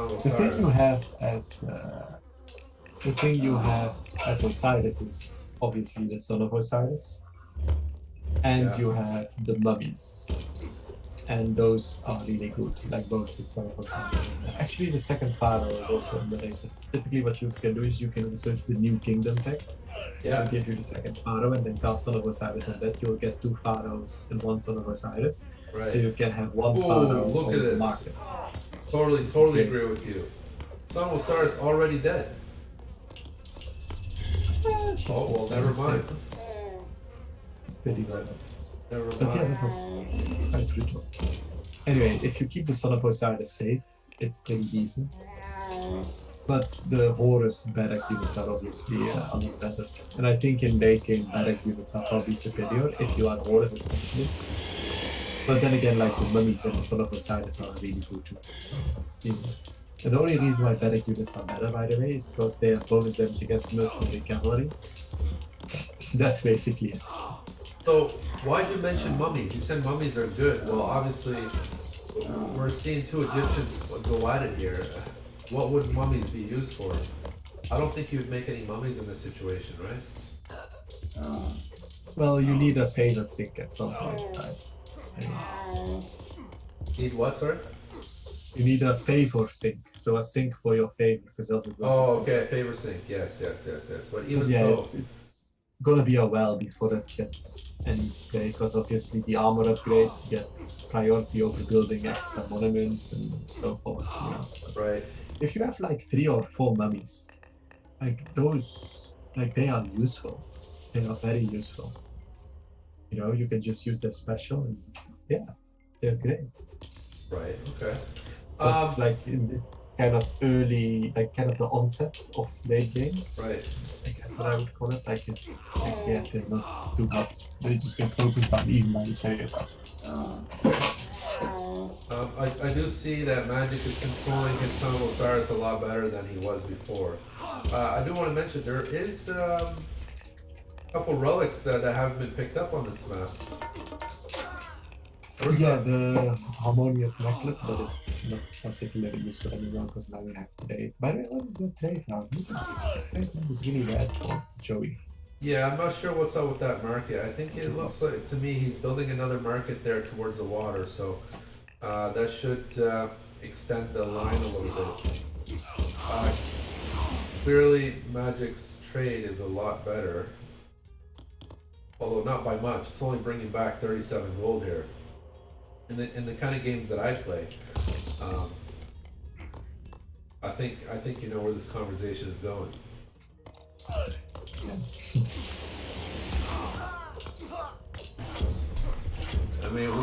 I mean, the gold that the trade caravans bring back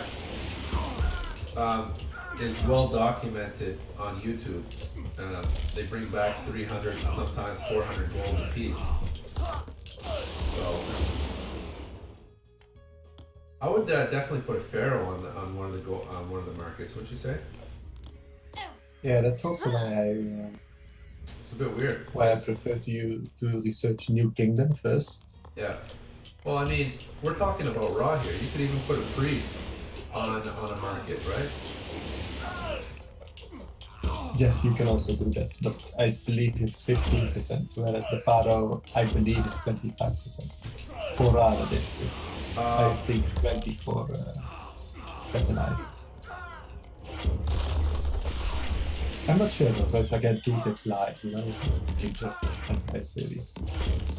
I would have to find this pharaoh to find out exactly what it is. Priest. I think it's 25 and 15, but again, you have 2 tips live. So. Okay. So it looks like Joe already lost his third TC though, but he is not out of the game yet. Actually, I think it's over. Because he can now make mercenaries from that forward TC, and that's gonna be it. And it would be basically 2 versus 4. Yeah, that will. Okay. It's just as soon as you lose a TC, like an Aguirre, the issue is that you lose the mercenaries from that TC. Right. So as soon as it goes down, it's just mercenaries versus no mercenaries. Hello.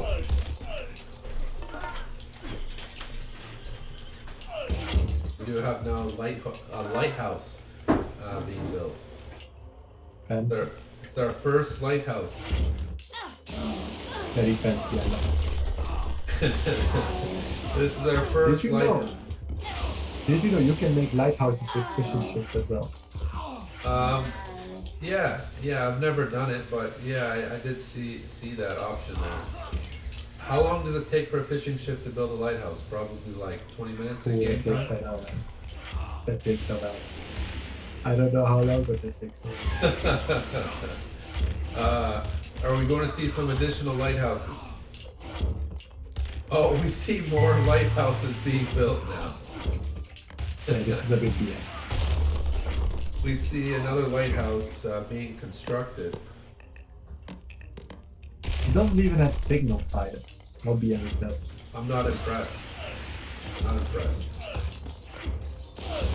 I'd definitely like to see signal fires there. And then carrier pigeons, yeah. Because I mean, if you're gonna BM with lighthouses, at least get the building line of sight up there. I'm surprised none of them are rock dropping. Well, we do have a Maybe TC. there's some boat action going on there. I didn't notice that as much. Like his trade did get interrupted, but... And his trade. Do you think maybe Magic is trolling and at this point he could lose the game if he doesn't pay attention?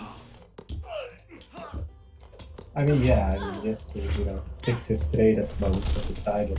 But if he just puts the trade This on is- his phone PC there. This is extremely. I mean, what happens if Magic loses this match? Do you think maybe that's a slap in the face because he's been trolling Joe here with these lighthouses, and now if he loses this match, it's going to be pretty embarrassing. Would you say? Yeah, I think at that point the only option is suicide. I'm not so sure about that one.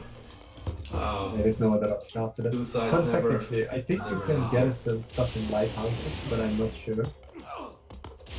I thought it was five units. No, Two. Let me check. Does it say? I don't know. Maybe I'm. I do have to say I do like that lighthouse. It's giving him line of sight of his trade route and everything near it. Yeah, it's great. Still no carrier pigeons though. Not even signal fires. I'm sad. So I'm not entirely sure what's happening here. So it seems like Joe got knocked off water there, and Magic will be going back for his TC. He did reroute his trade. And Joe did lose quite a few villas here on this gold mine.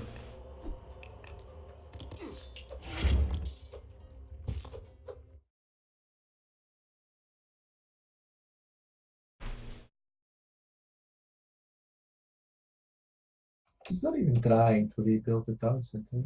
It's a bit odd. You should at least try, you know? Oh wait, the boats are still there. They just moved to take down the houses. So I'm a bit disappointed we don't see a third lighthouse here. Yeah, me too. I think at this point he is like, oh, actually I can still lose this. Maybe I should not build any more lighthouses. that is definitely an issue. I would also probably extend that market a little bit, maybe. I'm bringing back 43 gold now, though. And Chariots in the market after yeah, that is the game ending there. So yeah, that's an issue for Joe. And doesn't look like he has an answer to that. Looks like he's going to lose at I least. think that's game. I think that's game. Because yeah, there we go. Are we gonna see the GG? Yeah, we see the GG. Okay. Very well done by both players. I'll remember these lighthouses. Oh, okay, it was a misclick. Disgusting. Yeah, I can't tell if he's serious or not. Like, it's Yeah. difficult to tell. I can't really tell if I can't tell either. So we'll have to ask him at some point to find out. Like, does he legitimately think this is like a big disgrace, and or is he just kind of joking like, haha, this, you know, like, is he bantering? Like, I can't tell. I don't know. Right. I hope it's the latter, but you never know with AOT. So.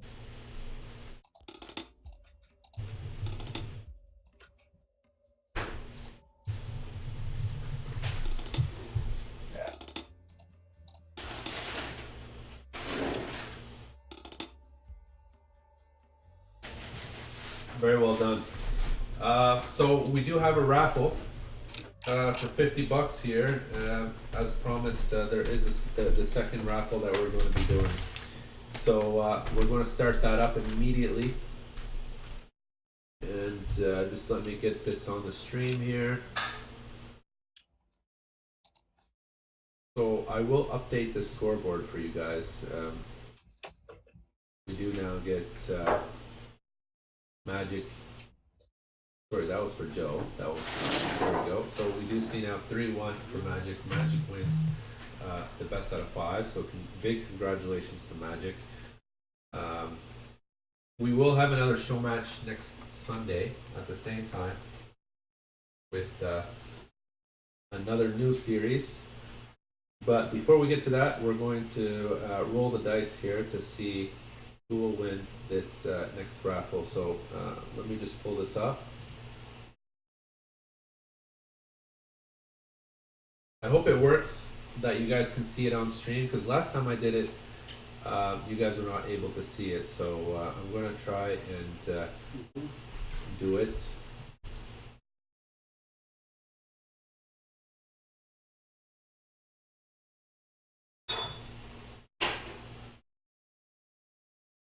Right.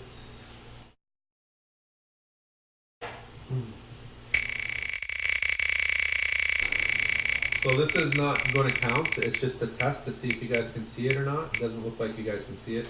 Just give me a moment.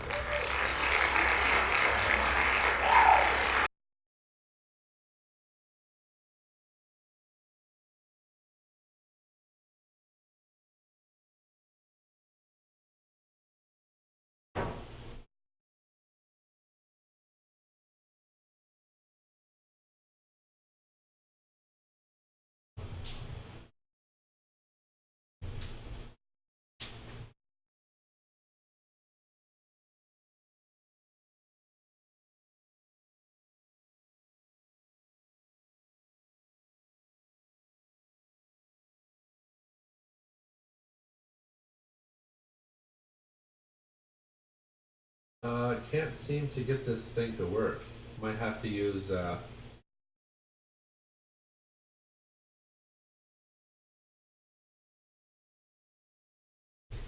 me see if I can pull something out here.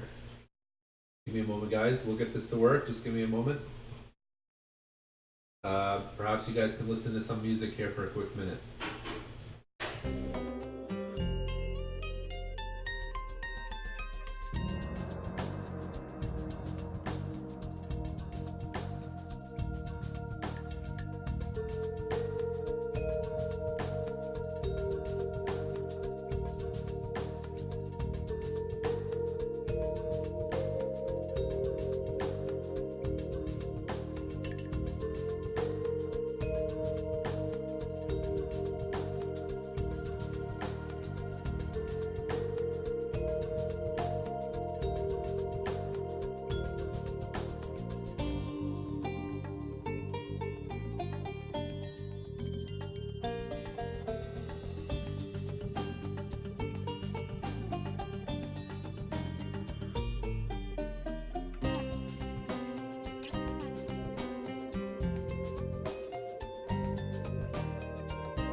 So I'm out.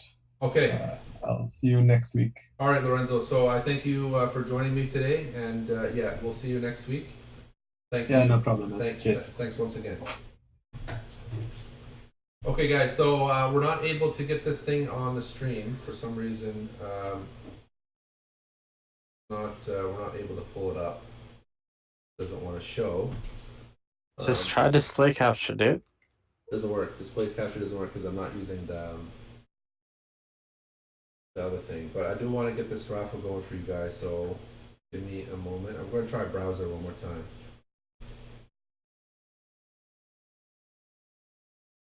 Remember, the browser did work.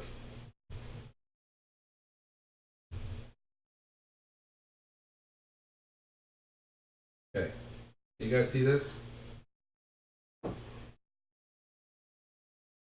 This is just a test, okay? To see if it works.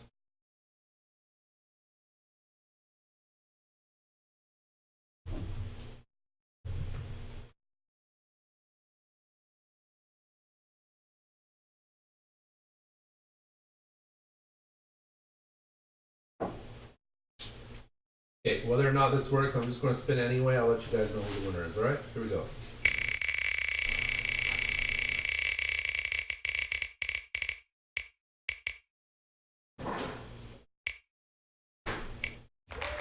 Okay, looks like it's check fours, and I'll print the screen for you guys so you guys can see who won.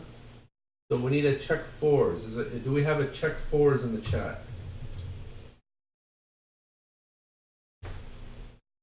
Chick fours. Chick underscore fours.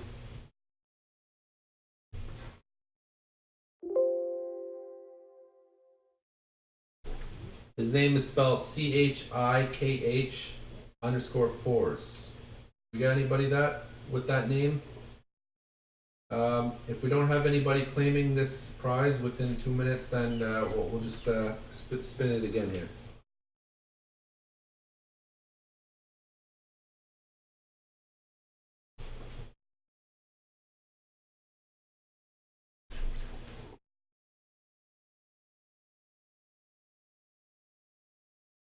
I don't think he's online, dude. Alright, whatever. We're spinning it again because we can't get a hold of Chick Fours. I know you guys are calling it rigged. Well, look, I can't help it. I can't get it to work on the stream. We'll have it working next time, but we're gonna spin it again anyway. Now I'll take a screenshot so you guys can see. Okay, this time mechanic one. Do we have a mechanic in the stream?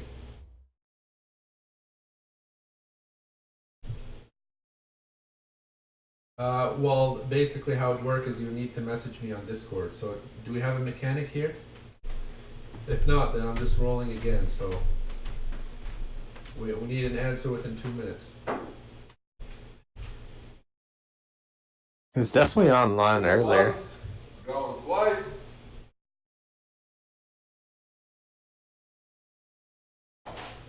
Mechanic, you need to message me if you want to claim your prize.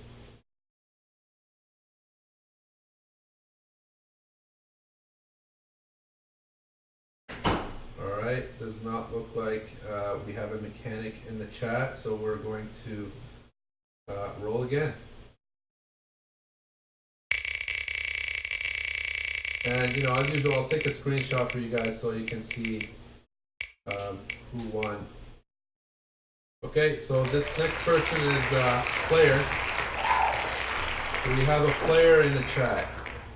And player message me on Discord to claim his prize. 2 minutes.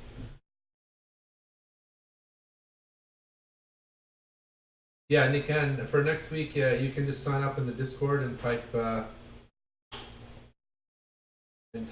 message that's required to enter the event. We're going to host another event for you guys, so you can join it for next week. So do we have? Hopefully, actually get the wheel to work. Yeah. So do we have a player in the chat? Can a player message me? If not, we're going to get this rolling again. What's going on here, guys? Where's the guy? He's under Do Not Disturb in Discord. So. Okay, player one. So that's it. It's over. He messaged me on Discord, and he's going to get the prize.